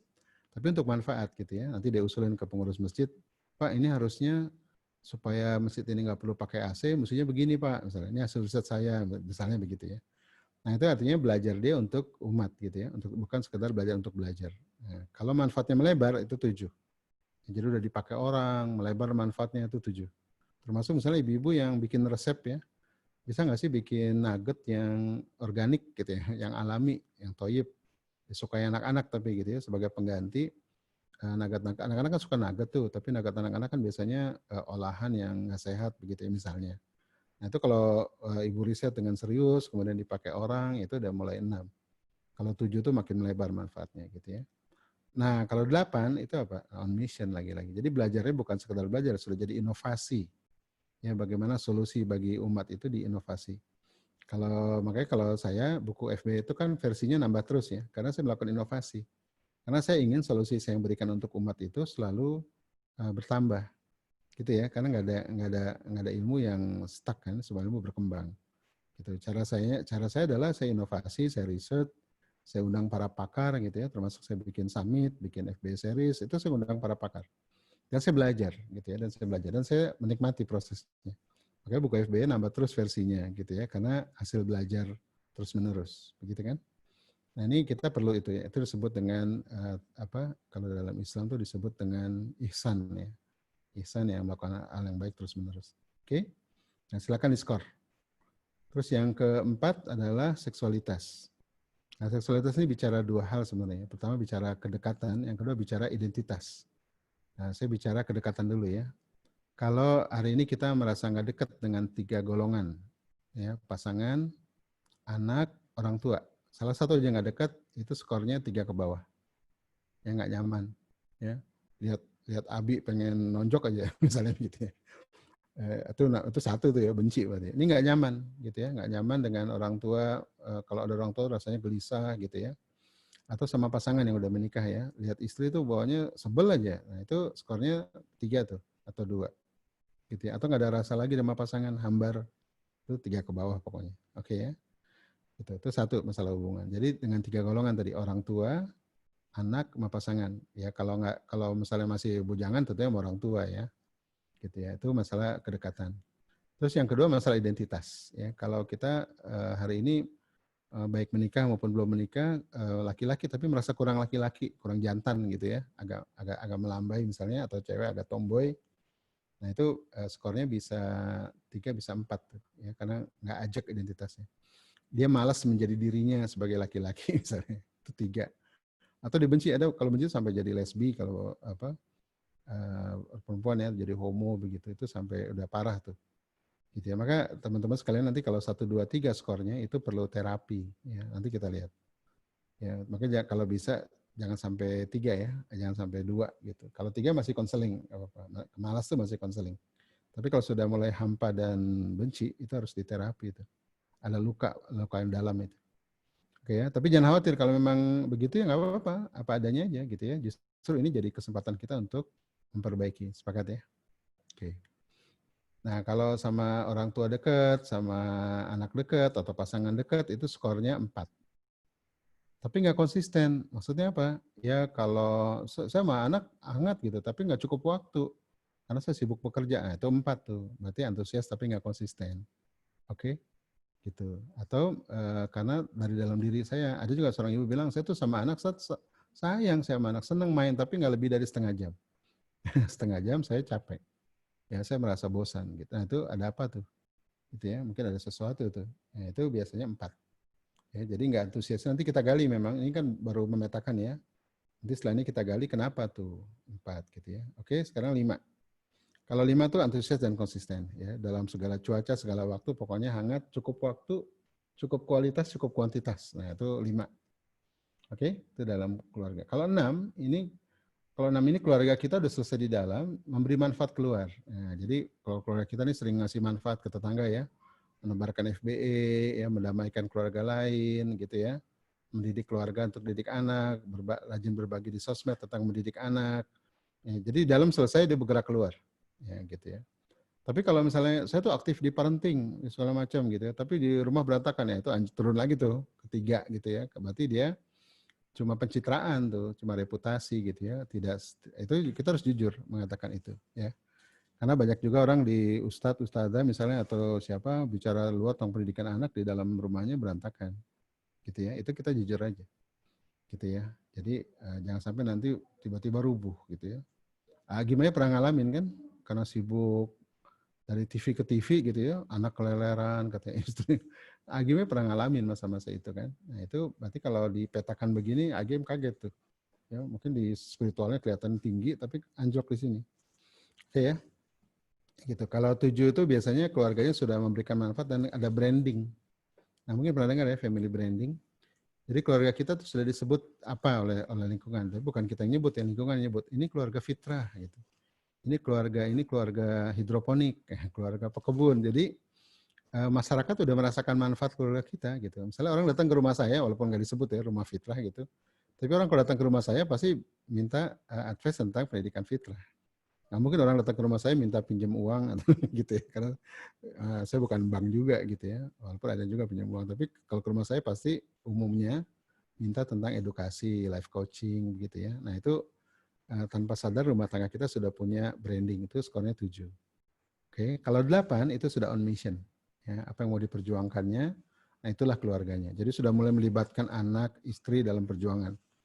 Gitu ya, kayak misalnya saya bikin FM Summit nih, itu yang terlibat semuanya. Istri saya Bu Roro terlibat, jadi manajer event organisernya Bu Roro, Raisa jadi petugas buat ngelola peserta, ngelola data, Hania buat media visualnya begitu ya, film semua tuh Hani yang buat. Kalau Azam teknis ya, karena dia diimpor tuh dari Perancis ke sini buat bantuin FBE gitu ya, dia bikin macam-macam tuh. Pokoknya urusan teknis Azam. Ya, termasuk juga planning ke depan gitu ya, karena dia futuristik gitu. Kalau Fatin bantu bikin jingle, bikin lagu, sound gitu, karena dia bakatnya memang di sound engineering. Nah, jadi itu kalau keluarga sudah terlibat dalam on mission itu skornya 8. Gitu ya. Gitu. Karena anak dan istri itu nanti melanjutkan perjuangan kita kan, gitu kan, sepakat ya. Gitu. Kalau anak istri nggak melanjutkan perjuangan, nanti melanjutkan siapa, gitu kan? Maka mesti dilibatkan. Gitu. Nanti juga nanti membangun kemandirian. Oke, itu yang keempat. Yang kelima social life. Nah ini bergerak dari rasa diterima ya sama rasa diakui ya dipedulikan. Kalau kita merasa diterima, merasa dipedulikan itu status skornya mungkin 3 ya. Tapi kita nggak cukup confidence ya. Jadi cuma merasa diterima, diakui tapi kita nggak confidence. Itu 3.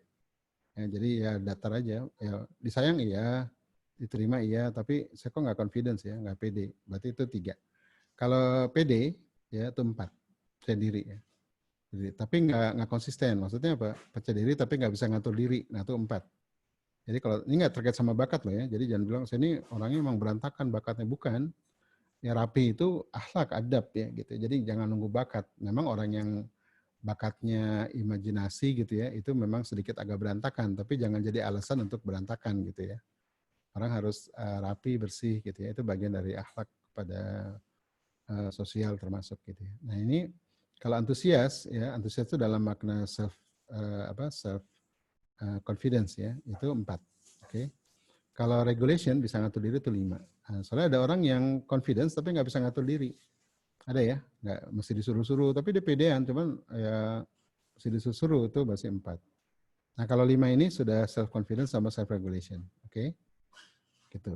Oke, kalau 6 ini sudah mulai masuk ke komunitas ya, jadi terlibat dalam komunitas di luar dan dia jadi follower setia, ya siap berkolaborasi. Ya. Nah banyak orang kan, karena orang-orang yang bisa kolaborasi di komunitas itu orang-orang yang punya confidence yang cukup baik dan bisa ngatur diri kan, bisa menempatkan diri begitulah.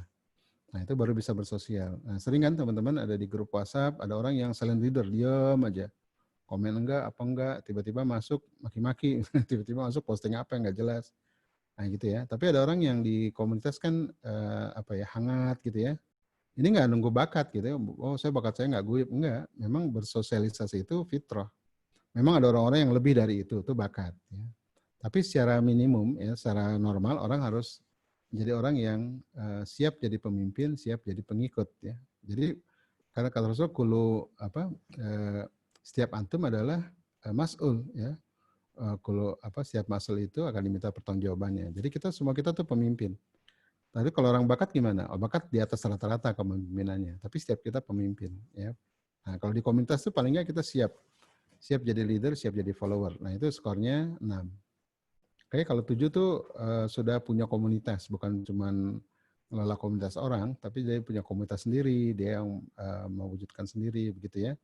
Kalaupun terlibat dalam satu komunitas yang besar, ya dia leading ya dalam satu peran itu. Itu 7. Kalau 8, nah, dia membangun komunitas karena misi hidupnya. Bukan sekedar sosialita, ya, bukan sekedar banyak-banyakin grup di WhatsApp, ya, bukan sekedar pengen sosialita sama pencitraan, bukan. Tapi memang betul-betul buat jualan gitu ya, bukan. Tapi memang betul-betul dia bagian dari misi hidupnya. Ya, bahwa saya perlu komunitas untuk mendukung perjuangan saya. Gitu ya, itu 8. Oke. Ini penting ya, kalau di bisnis itu segmen market lah. Orang-orang yang jatuh cinta dengan apa yang kita perjuangkan gitu.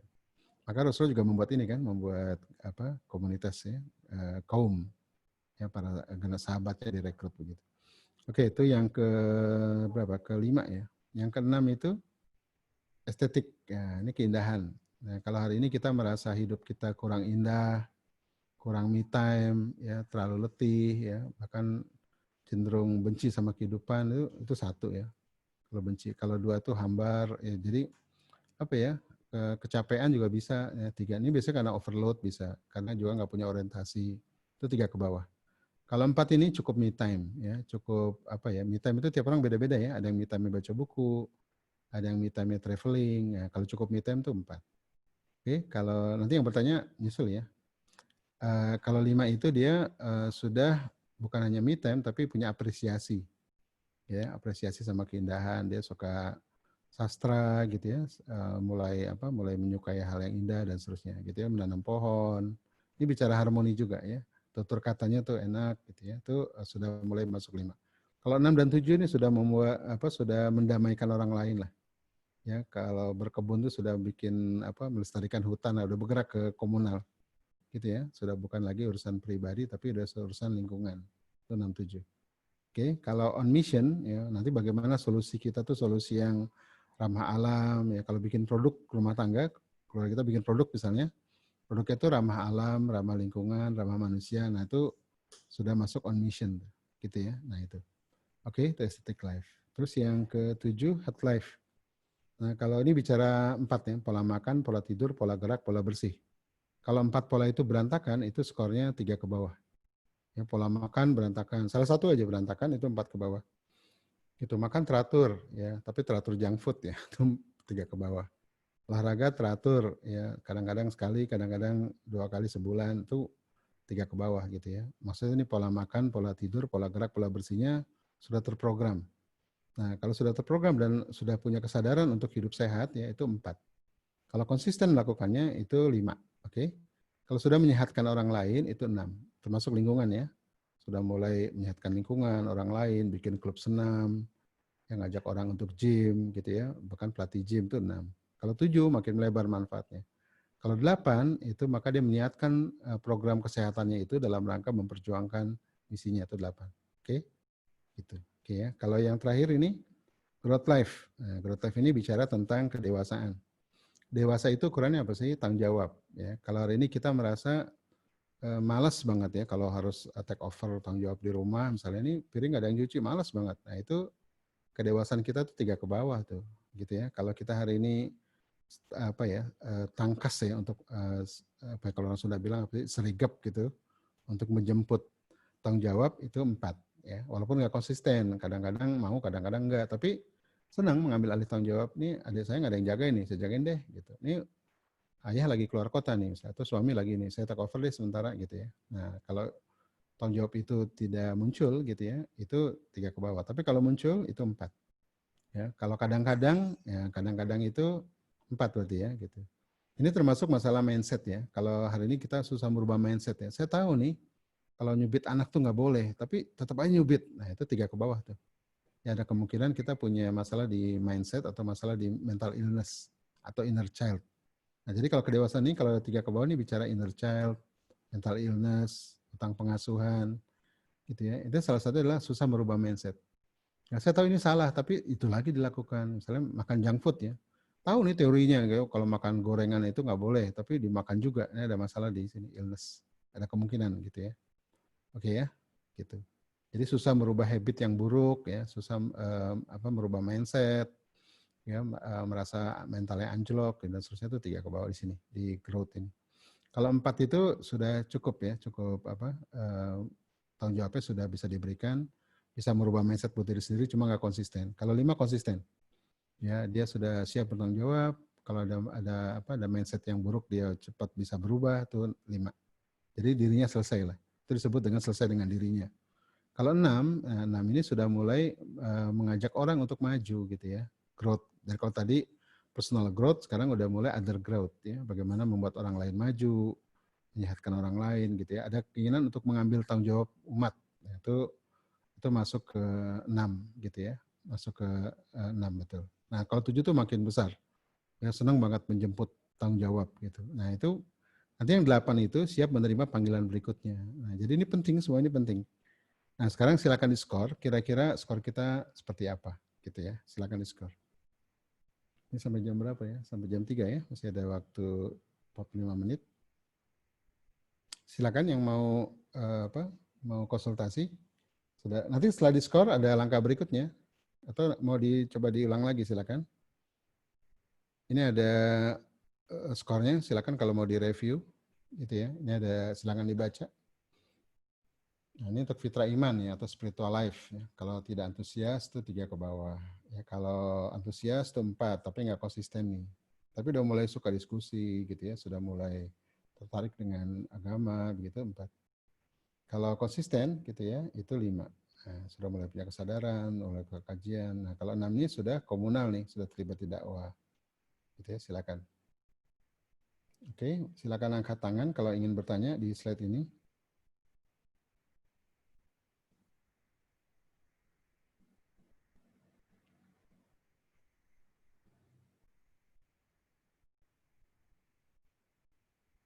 Ada yang mau bertanya, silakan.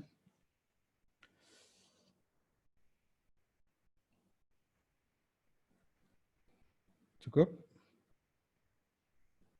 Misalnya kalau workshop ini susah ya kalau di online ini. Gimana ini ya? Nah, silakan dilihat dulu deh. Lihat dulu. Nah, ini fitra iman sama fitra bakat. Ya. Ada yang chat. Oke. Nah, ini fitra belajar sama fitra seksualitas. Ya. Ini fitra integritas dan estetika. Jadi ada semua, nanti saya share. Insyaallah. Ada yang nanya di chat katanya.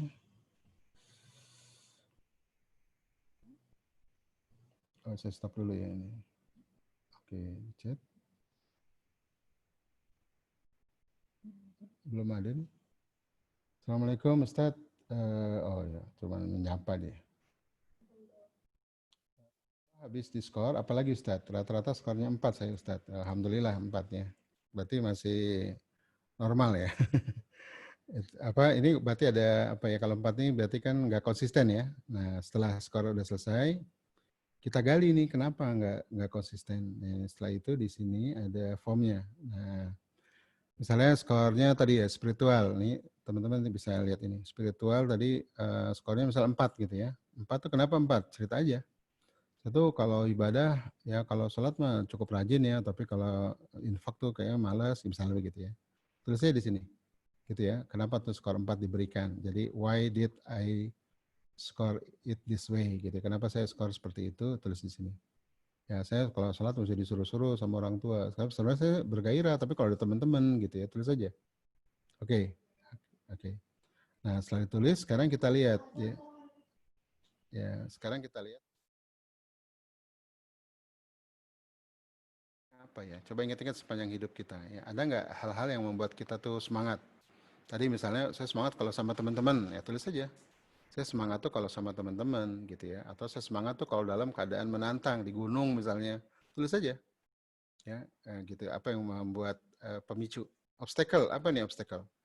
Saya tuh malas kalau disuruh-suruh, ya makin disuruh makin malas misalnya begitu ya, tulis aja. Atau saya sebel sama mama misalnya, atau sebel sama istri, atau sebel sama, tulis aja. Kalau misalnya gini, di kantor saya tuh rajin sholat, tapi kalau di rumah kenapa malas ya? Tulis aja sini penyebabnya, gitu ya. Nah, obstacle-nya tulis sini, penghalangnya apa gitu ya. Kalau obstacle itu penghalang, kalau trigger itu pemicu. Saya tuh terpicu sholat kalau saya ada tantangan, ada challenge ya, ada bisnis yang menantang, tulis aja gitu ya, itu trigger. Nanti bisa kita lihat bahwa kita harus menemukan cara agar kita selalu begitu gitu ya.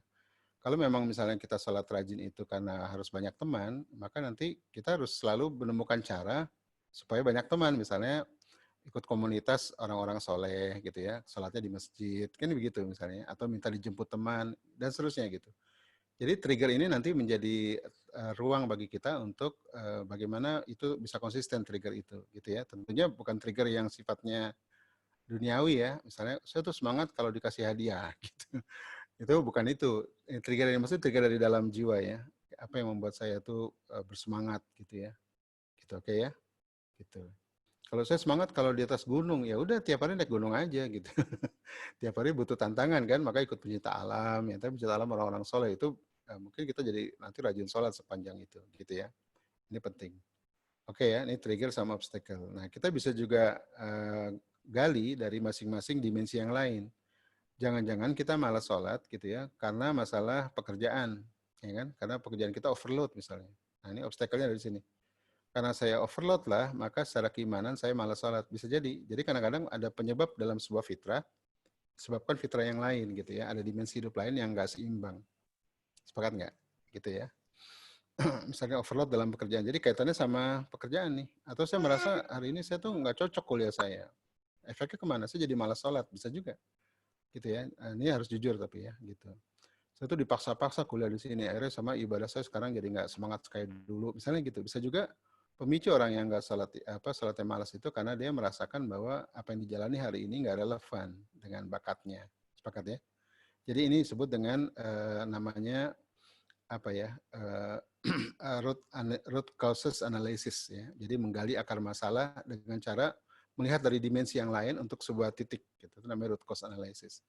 Kalau tadi kan menggali dari aspek ibadahnya ya. Saya ibadah karena harus banyak orang, karena atau saya harus dapat dorongan dari ustadz ya. Dulu saya waktu di Bandung ngaji sama ustadz, sekarang selama di Bekasi saya nggak ketemu ustadz yang soleh, bisa juga gitu ya. Jadi ini kalau ini jawaban dari fitrah iman ya tadi ya.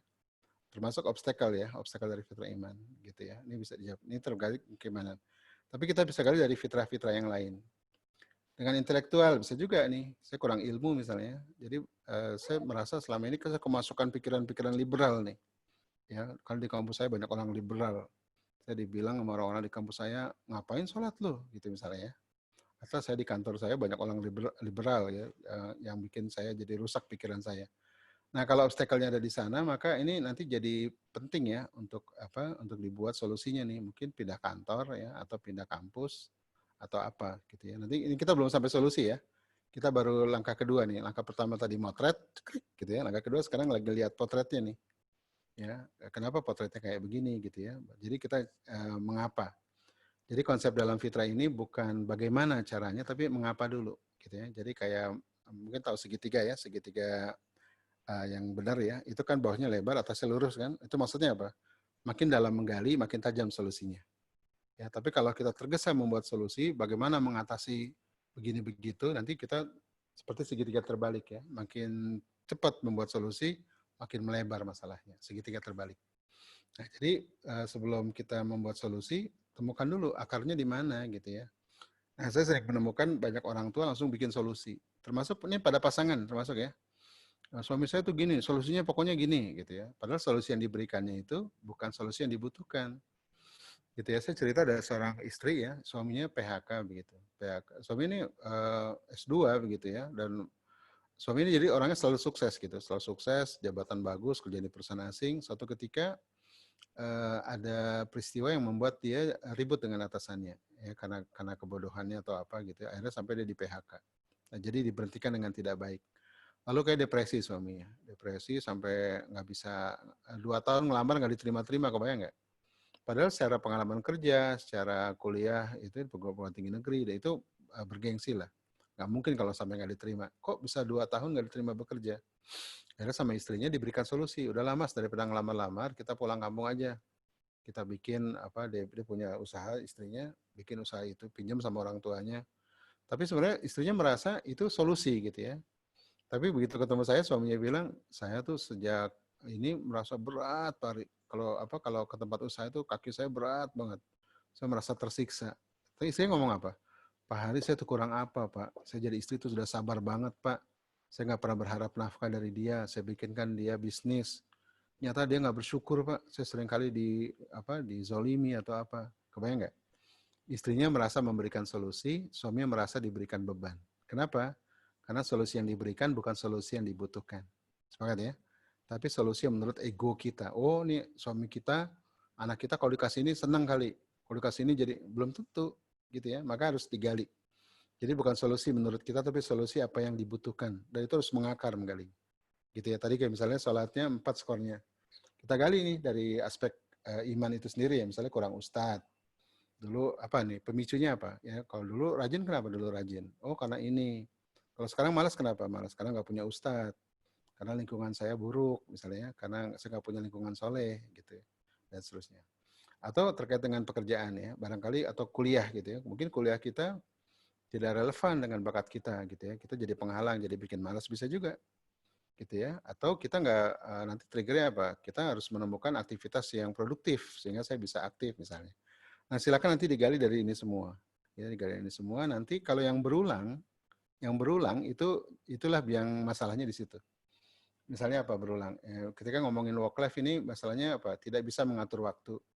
Kita bicara ini tidak bisa mengatur waktu. Itu terus muncul, tidak bisa mengatur waktu, berarti itu jadi masalah tuh. Ya, itu harus diselesaikan. Itu namanya root cause analysis gitu ya.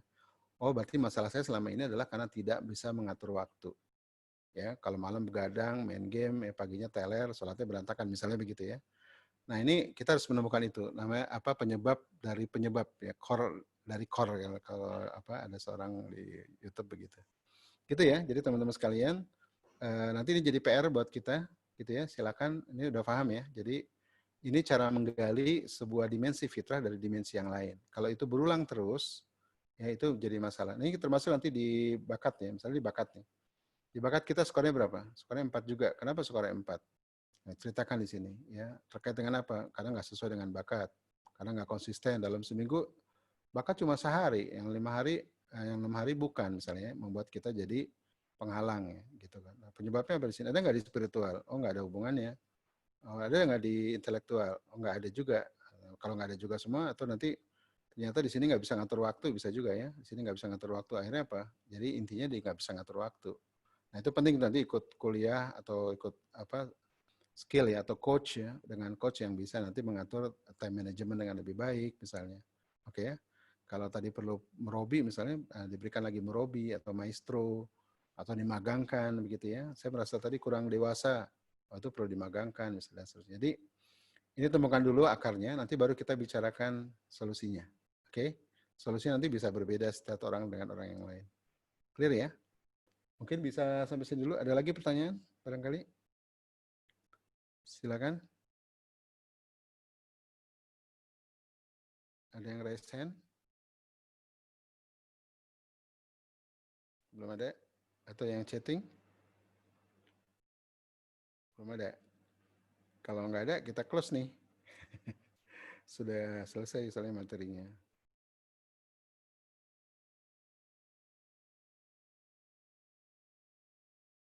Ada lagi pertanyaan?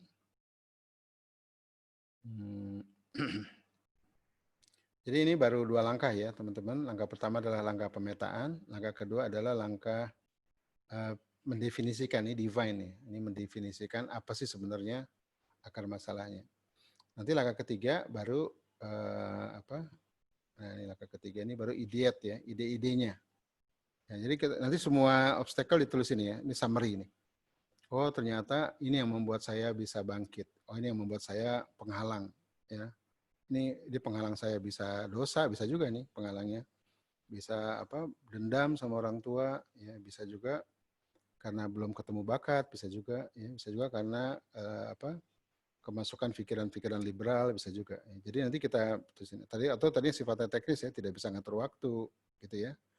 Tidak, atau kurang sehat bisa juga ya, penyebabnya kurang gizi bisa juga ya, karena atau kurang teratur hidupnya, akibatnya melebar kemana-mana, sholat malas, yang ngembangin bakat malas, karena sepele sebenarnya, kurang tidur ya. Anak-anak milenial biasanya sedang begadang gitu kan.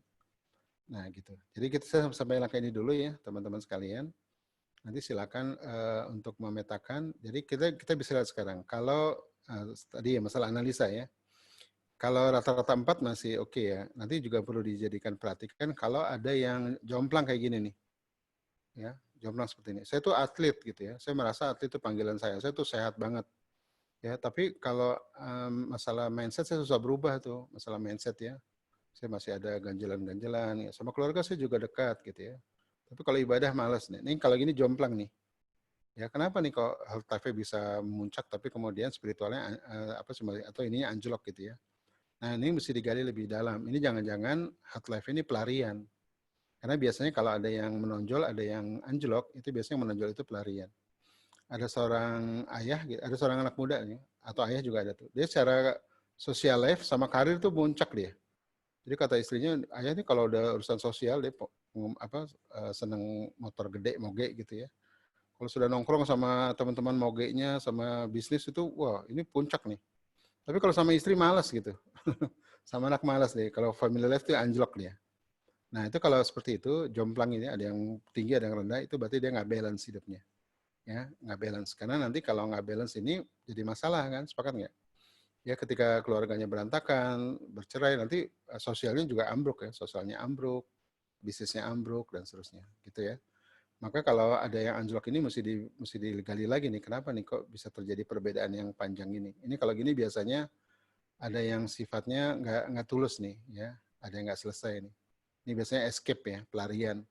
Karena sama istri nggak nyaman, jadi sibuk nge-gym, sibuk olahraga atau apa gitu ya. Nah gitu. Jadi diberi catatan nanti kalau ada yang beda skornya terlalu jomplang ya, jarak 3 atau jarak 4 gitu. Itu biasanya ada yang salah tuh. Oke, silakan. Ada lagi? Cukup ya? Kalau sudah cukup, apa? Yang bagian personal growth atau growth life ya. Nah, growth life itu ini yang apa? Ini ya, personal growth ini. Ini bicara tentang kedewasaan ya. Yang paling rendah itu kalau ada mindset yang susah berubah. Misalnya tahu nih salah, ya tahu nih olahraga penting tapi malas gitu ya, berat. Ini biasanya ada masalah di kejiwaan ya, di illness gitu. Nah, kalau susah merubah mindset ya, susah merubah hal-hal yang memang dia tahu baik, itu 3 ke bawah. Oke. Kalau 4 ini dia bisa merubah mindset tapi ya nggak konsisten kadang-kadang gitu ya. Nah, kalau ukurannya tanggung jawab. Atau ini, makanya nanti efeknya apa? Kalau skornya 4 tuh dia, ini masih 3, 1, 2, 3, 4. Nah, skornya 4 tuh dia nggak konsisten ya. Kadang-kadang mau ambil tanggung jawab, kadang-kadang enggak gitu ya. Itu akibat karena ada mindset yang kadang-kadang bisa berubah, kadang-kadang enggak. Nah, jadi batasnya tuh di 4. Oke. Kalau 5 tuh konsisten. Ya, jadi dia sudah siap tanggung jawab. Kalau ada mindset-mindset yang jelek, cepat berubah, ya mudah dirubah lah. Orangnya sudah mulai siap untuk menerima tanggung jawab, itu 5. Oke. Kalau 6 itu sudah mulai ngembangin orang lain. Ya. Kalau tadi diri sendiri, sekarang udah mulai tanggung jawab orang lain. Jadi siap menerima tanggung jawab untuk masyarakat gitu ya. Rajin kerja bakti, ngurus masjid. Kadang-kadang diminta tolong jalanin aja walaupun dia nggak tahu solusinya. Nah itu 6 tuh, itu ciri orang dewasa tuh. Gitu ya. Maksud kalau ayah Abi nawarin, siap nikah? Siap Bi, tapi kapan ya gitu misalnya. Tapi dia punya keinginan untuk siap tanggung jawab ya. Dia kan merasa itu baik, ya. Sepanjang itu baik dia siap. Itu 6 gitu ya. Oke, kalau 7 itu sudah mulai konsisten ya. Sudah mulai secara kesiapan tuh penuh ya. Siap menikah kalau belum nikah gitu ya. Kalau sudah jadi ayah siap punya anak tuh 6 gitu ya. Soalnya juga ayah yang nggak siap jadi ayah gitu ya. Begitu istrinya hamil dia kabur balik ke rumah orang tuanya, ada juga. Ya karena dia ada kedewasaan. Kalau itu yang disebut dengan Peter Pan syndrome atau Cinderella kompleks ya. Ada juga perempuan begitu ya. Nah, dia merasa dirinya Cinderella gitu ya. Berharap ada pangeran datang gitu ya, lalu bahagia selamanya. Tiba-tiba yang datang pangeran, memang pangeran misalnya, tapi terus menikah lalu menderita selamanya. Akhirnya ketika punya anak, punya hamil, berat hamilnya. Ketika punya anak, berat ngurus anak gitu ya. Saya ketemu dengan seorang S2 spesialis di Jogja tuh, dia perempuan, dia emang cantik gitu ya. Dia merasa dirinya tuh princess gitu. Ya. Cantik, princess gitu ya. Lalu menikah, ternyata dia nggak siap jadi ibu. Nah itu bisa Lalu juga beli di sini. masalah di personal growth ya. Ketidaksiapan untuk Aku itu tadi menjalani peran itu atau kan mengambil tanggung gitu. jawab gitu. Ini Ya, ada di sini. jadi ada yang Nah, harus personal ini growth. yang Nanti benar kaitannya sama hati illness ya. banget. Ada yang tidak dewasa. Oke ya. Kalau 7 itu makin makin Gitu siap terus, berubah. tapi Kalau 8 tuh on mission. maksudnya Ya, atau kalau udah punya misi, siap menerima panggilan berikutnya. Gitu ya. Jadi misi itu nanti kayak gak bisa bergerak keluar. gitu. Kalau misi pertama, misi kedua gitu ya. Kalau saya misi pertama kan menolong keluarga untuk membuat panduan pendidikan. Itu misi pertama tuh, itu panggilan. Ternyata misi kedua ini saya harus bangun desa. Nggak tahu tuh manggil-manggil aja gitu ya. Saya harus bangun desa Madani buat tempat hijrah. Saya juga nggak tahu, have no idea gitu ya. Walaupun punya lahan tapi have no idea. Tapi kalau ini manggil-manggil dalam jiwa ya saya yakin ini mulai saja gitu ya. Allah akan bimbing kok. Gitu karena usia saya itu usia panggilan kedua. Karena saya 50 ya. Jadi kalau panggilan pertama itu antara 15 sampai 40, panggilan kedua itu antara 40 sampai 60. Itu panggilan kedua. Nah, jadi mungkin di ruang ini saya paling tua barangkali ya. Nah, saya ada panggilan kedua ini. Nah, kalau sampai 40 nggak ketemu panggilan pertama, nanti jadi numpuk nih. Begitu di atas 40 mulai seolah-olah galau itu reda, tapi sebenarnya nggak pernah reda ya. Tetap gelisah gitu. Oke? Gitu. Ada lagi yang bertanya? Mangga? Oh, oke. Ini siapa? Ada laporan nih. Dustin. Nah, sama, spiritual 5, health life-nya 6, oke, cukup sehat nih. Learning-nya 4, family 5, berarti antusias konsisten ya. Ini masih muda sih ya, belum menikah. Sosial 4, personal growth 4, work life-nya 3. Berarti ini ada, kalau 3 berarti Dustin ada masalah di bakat ya, gitu ya. Mungkin bakatnya belum ketemu, ya. Bisa juga bakat sudah ketemu tapi belum teraktual ya. Jadi nggak teraktualisasi dalam aktivitas, bisa juga. Oke, nah ini Dustin isi dulu alasannya kenapa nih, kenapa ngisi 3, isi dulu ya, kenapa 3. Nanti setelah ditulis alasan pribadinya, kemudian dianalisa gitu ya, ini apa karena masalah bakat karena bakat itu sendiri misalnya belum ketemu bakat gitu ya, misalnya belum ketemu aktivitas yang relevan, atau bakat ini 3 karena apa? Karena yang lain misalnya, karena peragu bisa juga, udah ketemu bakat tapi nggak bisa maju-maju nih. Ya karena ada masalah di individualitas, gitu, kurang percaya diri. Nah kalau kita kaitkan dengan sosial, ini 4 nih Dustin sosialnya. Ini ada kaitan nggak antara sosialnya dengan work life-nya? Bisa juga orang udah ketemu bakatnya, udah pemetaan bakat gitu ya, udah didorong-dorong sama orang tua, udah dimagangin, tapi bolak-balik pulang lagi gitu ya, atau kabur-kaburan, ada kemungkinan ada masalah di ego. Ya, ada masalah di ego. Ya, ini karena ini egonya 4 soalnya. Bisa juga karena apa ya, ada yang kurang pede, bisa juga nih. Kalau 4 ini kan pede tapi nggak regulationnya kurang gitu ya, self regulationnya kurang. Oke ya, begitu. Ini terus learningnya 4. Nah, ini juga bisa digali kenapa nih 4 nih. Ya, apa benci sama ilmunya, apa sama gurunya, apa ilmunya nggak relevan gitu ya, dan seterusnya. Biasanya kalau learning ini ngikutin bakat biasanya. Kalau bakatnya nggak berkembang, learningnya juga nggak berkembang biasanya. Karena biasanya kalau di usia 15 ke atas, orang belajar itu harus relevan dengan bakatnya. Kalau belajar nggak relevan dengan bakatnya, biasanya anjlok belajarnya. Gitu ya. Ini learning life-nya 4, berarti memang suka belajar. Ya, cuman nggak konsisten. Nah, itu digali tuh, Dustin. Kenapa nggak konsisten? Gitu ya, ditulis saja. Terus pemicunya apa selama ini? Jadi setiap ini nanti ditulis dulu ya, kenapa, satu. Yang kedua, pemicu sama penghalangnya apa. Misalnya tadi spiritual 5. Ya, tulis tuh, kenapa 5 dengan kata-kata sendiri. Saya 5 itu berarti saya antusias, konsisten, gitu ya. Tulis saja, karena saya kalau sholat udah nggak disuruh-suruh, gitu ya. Tapi saya belum sampai tahap untuk ikut dakwah misalnya, gitu ya. Kan kalau 5 tuh belum berdakwah tuh, itu masih personal. Nah, terus tulis juga pemicunya apa nih untuk bisa jadi 6. Oh, saya perlu merobi gitu ya. Oh, saya perlu lingkungan yang lebih fokus, misalnya pemuda masjid, tulis aja gitu ya. Lalu penghalangnya apa? Penghalangnya apa nih misalnya? Ya, saya belum punya ustadz gitu ya. Saya belum punya teladan ya, di rumah ayah malas sholat misalnya gitu ya. Atau apa? Nggak apa-apa, tulis saja apa adanya gitu ya. Nggak apa-apa, tulis saja apa adanya. lingkungan saya sekarang berbeda dari sebelumnya, gitu. Silakan ditulis, gitu ya. Jadi itu di sisi spiritual. Oke? Nah, jadi tulis dulu semua, baru nanti temukan trigger sama obstacle, gitu ya, kayak tadi. Nah ini estetik ini 4. Dustin ini kenapa kurang, atau pakai suara bisa nggak nih? Kalau bisa pakai suara lebih bagus. Bisa Ustaz. Di unmute ya. Dustin mungkin bisa ngomong, bisa ngobrol. Ya. Buat case study ya, buat yang lain juga. Oke, Kalau Assalamualaikum. Waalaikumsalam Ustaz. Ya, gimana Dustin? Ya, dari spiritual saya alhamdulillah lah ya nggak disuruh sama orang tua, saya udah kayak kesadaran sendiri, tapi Ya, belum alhamdulillah. apa gimana? Belum Ke kita bergerak ke dakwah ya. iya Ustaz, itu. Sekarang sudah punya komunitas dakwah gitu, misalnya pemuda masjid atau apa punya? Di masjid di perumahan saya tidak ada Ustaz, tapi saya di Nah, sekolah ikut rohis gitu Ustaz. oh terus di sekolah, oke. Kalau di sekolah aktif dakwah nggak? Enggak Ustaz, Maksudnya saya di Rohis itu aktif nggak? Jadi pengurus misalnya? dari pengurus iya Ustaz, tapi di bagian seperti wirausaha gitu, tapi bukan di bidang dakwah. Oh ya nggak apa-apa, nggak apa-apa. Yang dakwah itu kan nggak harus ceramah kan. Yang penting kamu jadi bagian dari sebuah gerakan kebaikan di sekolah gitu ya, yang basisnya Islam gitu.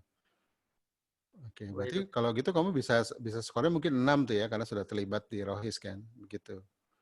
Bisa mungkin 6 skornya tuh, gitu kan. Nah, terus yang kira-kira menurut kamu pemicu yang bikin kamu lebih dari sekarang gimana tuh? Dustin punya murabi nggak? Siapa ya? Murabi yang membimbing agama, ustadz lah. Kalau zaman dulu tuh di Rois itu ada namanya murabi ya. Murabi itu orang yang mentarbiyah.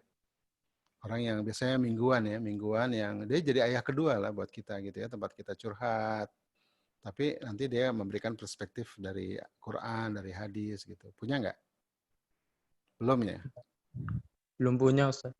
Nah itu, kira-kira yang memicu Dustin apa kira-kira? Biar bisa lebih semangat dalam berdakwah atau dalam beribadah, kira-kira apa?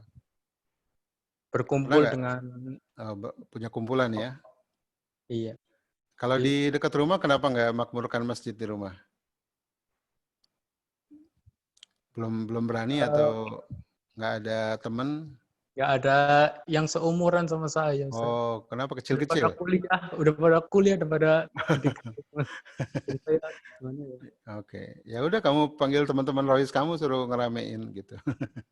Boleh Ustaz. Ya bisa juga kan, jadi base camp gitu ya. Kadang-kadang memang berapa masjid dibangun gitu ya, cuma nggak ada pemudanya gitu kan, cuma orang-orang tua gitu.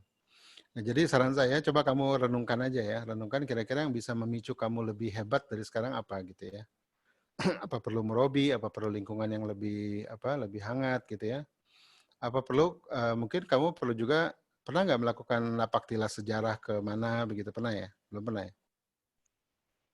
Pernah di Pernah ya. Nah, itu juga penting tuh, penting melakukan napak tilas semacam napak tilas ke Turki misalnya atau ke Sojoyo ke Jogja begitu ya, ke Mataram Islam misalnya, itu juga untuk usia-usia pemuda tuh penting ya.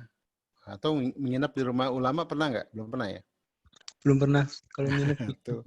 Sekali-kali mungkin perlu diinapkan tuh di rumah ulama 2 hari, 3 hari gitu ya. Atau ikut sanlat ya. Kalau di Rohis biasanya suka ada sanlat kan? Pesantren kilat begitu ya. Oh, itu ada Ustaz. Nah itu bisa juga untuk meningkatkan. Kayak kamu cukup bagus nih kalau umur kamu berapa sekarang, Dustin? 17 tahun Ustaz. Nah 17 tuh sebenarnya 5 tuh skornya udah cukup lah ya, 5. Kalau 6 tuh bagus. Kalau menurut saya sih kamu 6 ya. Cuma 6-nya belum kalau di scoring itu namanya bukan 6 plus gitu ya, namanya 6 minus gitu ya, masih kurang dikit gitu. Tapi kamu udah terlibat di Rohis kan? Ya Gitu. sudah. Oke, kalau yang menghambat kira-kira apa? Ada nggak? Yang menghambat supaya keimanan kamu kadang-kadang jadi anjlok tuh ada nggak? Paling waktu belajar di sekolah itu biasanya tugasnya banyak gitu. Wah, bisa juga Jadi tuh, ya kan? Nanti itu perlu dipikirin tuh sama siapa, sama mentor atau sama orang tua, bagaimana menata waktu ya, mengelola waktu itu, gitu ya. Nah, itu memang perlu manajemen sendiri tuh, gitu ya. Dan memang sekolah kita hari ini kan kebanyakan belajar ya. Kurikulumnya berat ya, kurikulumnya cukup berat. Nah, itu kadang-kadang berefek pada ibadah gitu ya, bisa juga gitu. Makanya saran saya sih apa ya, ya tadi manajemen waktu penting ya. Terus yang kedua, manfaatkan weekend sebenarnya, manfaatkan weekend buat upgrade. Karena memang kalau sekolah itu masih berarti di, kamu kuliah atau sekolah? sekolah saat masih SMA ya. SMA, Oke, kelas 3 ya. iya saat naik. Nah, ini persiapan apa? Persiapan kuliah nih ya, begitu. Kalau kesehatan nih kamu 6 nih, sedang olahraga ya. Iya saat alhamdulillah. Jadi pemimpin klub ya 6 enggak? Masih ikut klub ya. Iya Olahraga Mas, personal apa olahraga tim? dua-duanya sih. Dua-duanya ya. Oke, berarti udah masuk tim ya. Oke, berarti 6 sih oke. Learning 4, kenapa learning 4 nih? Gimana ya, saya belajarnya ya gimana masih ya ada kesadaran Kamu dia pas ujian gitu dong. oh ya berarti kamu merasa yang kamu pelajari nggak relevan dengan masa depan kamu atau gurunya nggak enak atau Kadang-kadang gurunya ngomong, nggak relevan sama bakat kamu. Kamu bakatnya udah tahu belum? belum Ustaz. Tapi saya Belum. tahu mana yang suka sama yang enggak. Sifat kamu waktu kecil apa? Sebutin 5 deh sifat kamu waktu kecil. Suka ngomong, suka mimpin, suka ngatur, suka guyup, suka mikir, suka merancang, suka waspada, suka narsis, suka perfect, apa kira-kira sifat Suka kamu? saya sukanya dulu waktu kecil tuh kayak mikir Oke, suka ini mikir. apa ya, Oke. ini apa gitu. Berarti kamu temannya nggak banyak dong? Ya gimana ya, banyaknya cuma di klub olahraga doang Ustaz. Oh iya, iya. Karena kamu sedang olahraga ya. Iya. Suka mikir tuh biasanya dia filsuf kan? Filsuf gitu ya. Suka suka sendirian biasanya. Saya juga termasuk orang yang suka mikir tuh. Teman saya dulu nggak banyak ya. Kecuali teman di karate gitu kan. Saya ikut karate dulu. Taekwondo begitu. Itu pun karena klub kan ya. Teman karena klub gitu. Bukan karena memang guyup gitu. Oke, apalagi sifat kamu? Suka mikir. Harusnya kalau suka mikir kan suka belajar harusnya kan. Kalau suka mikir tapi nggak suka belajar, ada kemungkinan belajarnya overload atau ilmu yang dipelajari tidak relevan dengan bakat kamu, gitu ya. Ada kemungkinan. Mungkin kamu sukanya ilmu-ilmu yang sifatnya filsafat, sejarah barangkali ya, saya nggak tahu. Coba dicoret-coret aja gitu ya. Kira-kira ilmu apa yang saya nyaman. Kadang-kadang ada orang nggak suka belajar bukan karena dia nggak suka belajar, karena objek belajarnya nggak relevan sama dirinya, ya kan? Sepakat nggak? Ya Gitu. sepakat. Saya juga kalau suruh belajar bagaimana memasak itu saya nggak suka gitu ya. Tapi kalau suruh misalnya mendalami sejarah, mendalami filsafat, saya seneng gitu ya. Jadi orang ada kaitan tuh antara objek yang dia pelajari dengan apa dengan bakatnya begitu. Oke ya. Oke. Kalau estetik kenapa? Kamu merasa kurang me time atau gimana nih? Sepertinya waktu juga loh Ustaz. Oke. Nah, berarti kan berulang tuh ya. Kalau masalahnya waktu lagi, berarti obstacle-nya di waktu nih. Nah, penyebab waktu itu kenapa? Karena tugas-tugas sekolah yang berat gitu ya, atau apa? Bisa juga. Gitu. Kalau tugas-tugas sekolah yang berat ini, berarti kamu sekarang kelas 3 kan ya? Iya Ustaz. Kelas 3 dengan apa school from home makin berat ya? Enggak? Belum mulai sih Ustaz. Oh, belum Kemarin mulai. kemarin sih iya susah. Apa banyak berat banget Ustaz. Oke, sekarang udah mulai enggak ya? Karena lagi liburan. Tapi ya mungkin itu penyebab kamu nggak suka belajar itu karena sebelumnya terlalu berat ya, overload kan bisa juga. Gitu ya, overload bisa juga yang kamu pelajari itu nggak relevan dengan bakat. Ya, bisa juga tadi bakat kamu belum clear ya, bakatnya apa tuh. Jadi bakat itu terkait dengan Destin terkait dengan dua hal ya. Pertama sifat, gitu ya. Tadi yang suka ngomong, suka mimpin, suka mikir itu sifat. Ada bakat terkait dengan fisik. Suka olahraga, suka nyanyi, suka masak, suka nari, gitu ya. Kalau kamu suka olahraga itu dicek tuh, itu bakat apa memang karena untuk kesehatan saja gitu ya.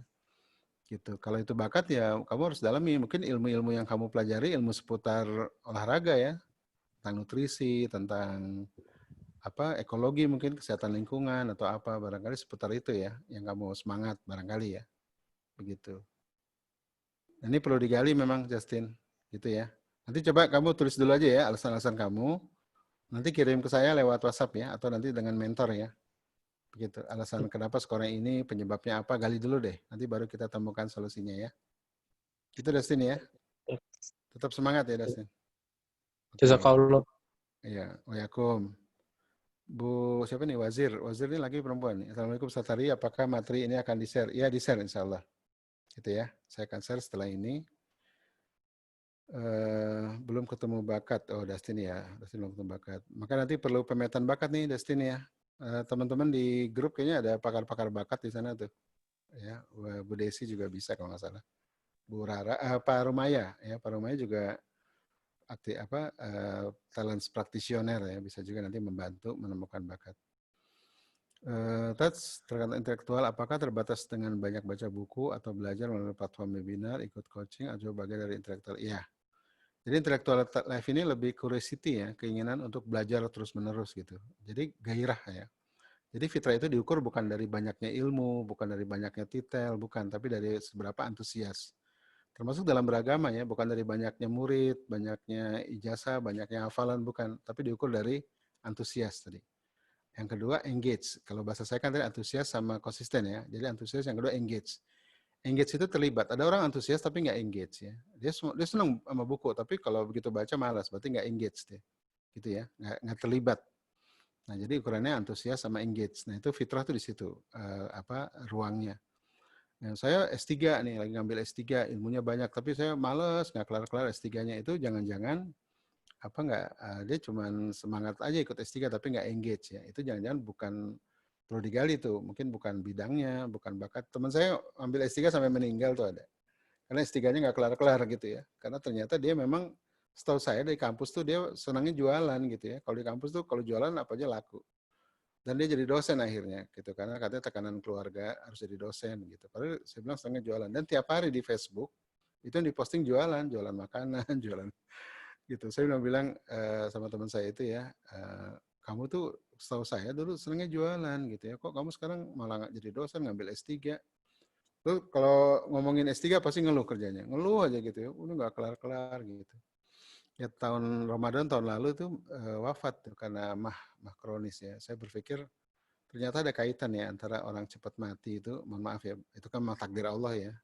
Tapi ketika orang itu tidak menjalani hidup sesuai dengan fitrahnya, bakatnya, ya, spiritualnya itu mempercepat kiamat ya, kiamat kecilnya gitu. Sama kayak bumi kan. Ketika bumi ini tidak dirawat sesuai dengan fitrahnya, ya cepat kiamat jadinya, begitu kan. Sama kayak manusia juga begitu. Gitu ya. Perusahaan Boeing itu pernah bikin riset ya, juga. Orang-orang yang katanya pensiun di umur 40 itu bisa hidup sampai 80-90 katanya, bahkan lebih.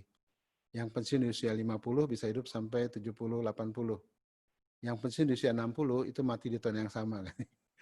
Itu maknanya apa? Itu bukan makin cepat pensiun, makin panjang umur, bukan. Itu maknanya banyak orang bekerja, belajar bukan karena panggilan ya, itu karena sekedar tekanan, terpaksaan gitu ya. Maka hidup kita harus sesuai dengan fitrah itu. Gitu ya. Fitrah itu nanti dirasakan dalam jiwa sebagai sebuah kebahagiaan ya, kepuasan batin gitu. Bukan sekedar kesenangan ya, tapi kepuasan batin. Nah gitu ya, kalau sampai ini buat webinar sendiri juga, oh iya, kalau sampai ngajarin orang ini skornya udah 6. Kalau masih belajar buat sendiri ya, semangat belajar buat sendiri tuh skornya 5, antusias.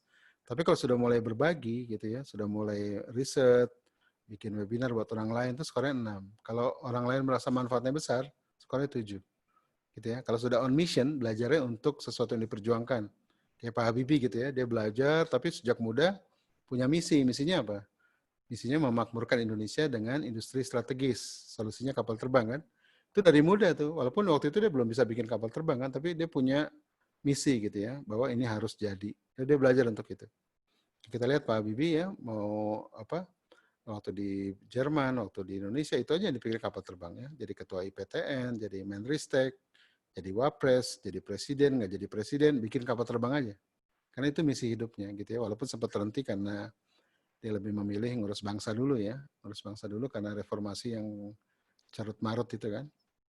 Akhirnya kemudian dia milih untuk ngurus bangsa dulu. Tapi setelah nggak jadi presiden bikin kapal lagi. Nah itu misi namanya.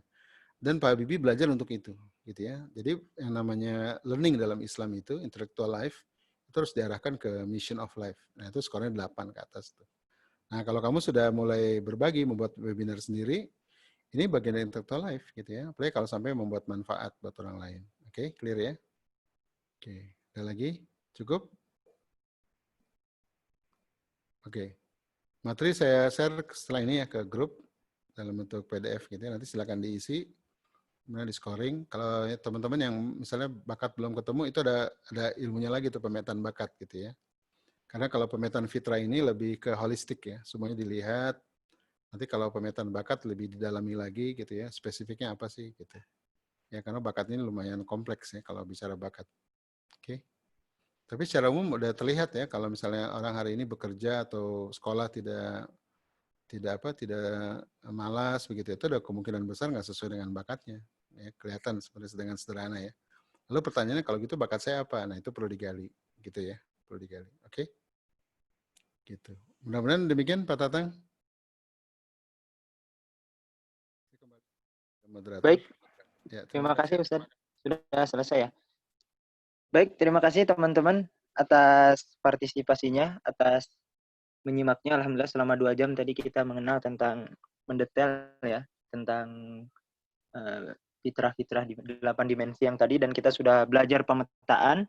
Saya ucapkan terima kasih kepada seluruh peserta yang sudah menyimak, berpartisipasi, aktif bertanya, menjawab, dan alhamdulillah juga terima kasih kepada Ustadz Hari atas waktu Sama-sama. ilmunya.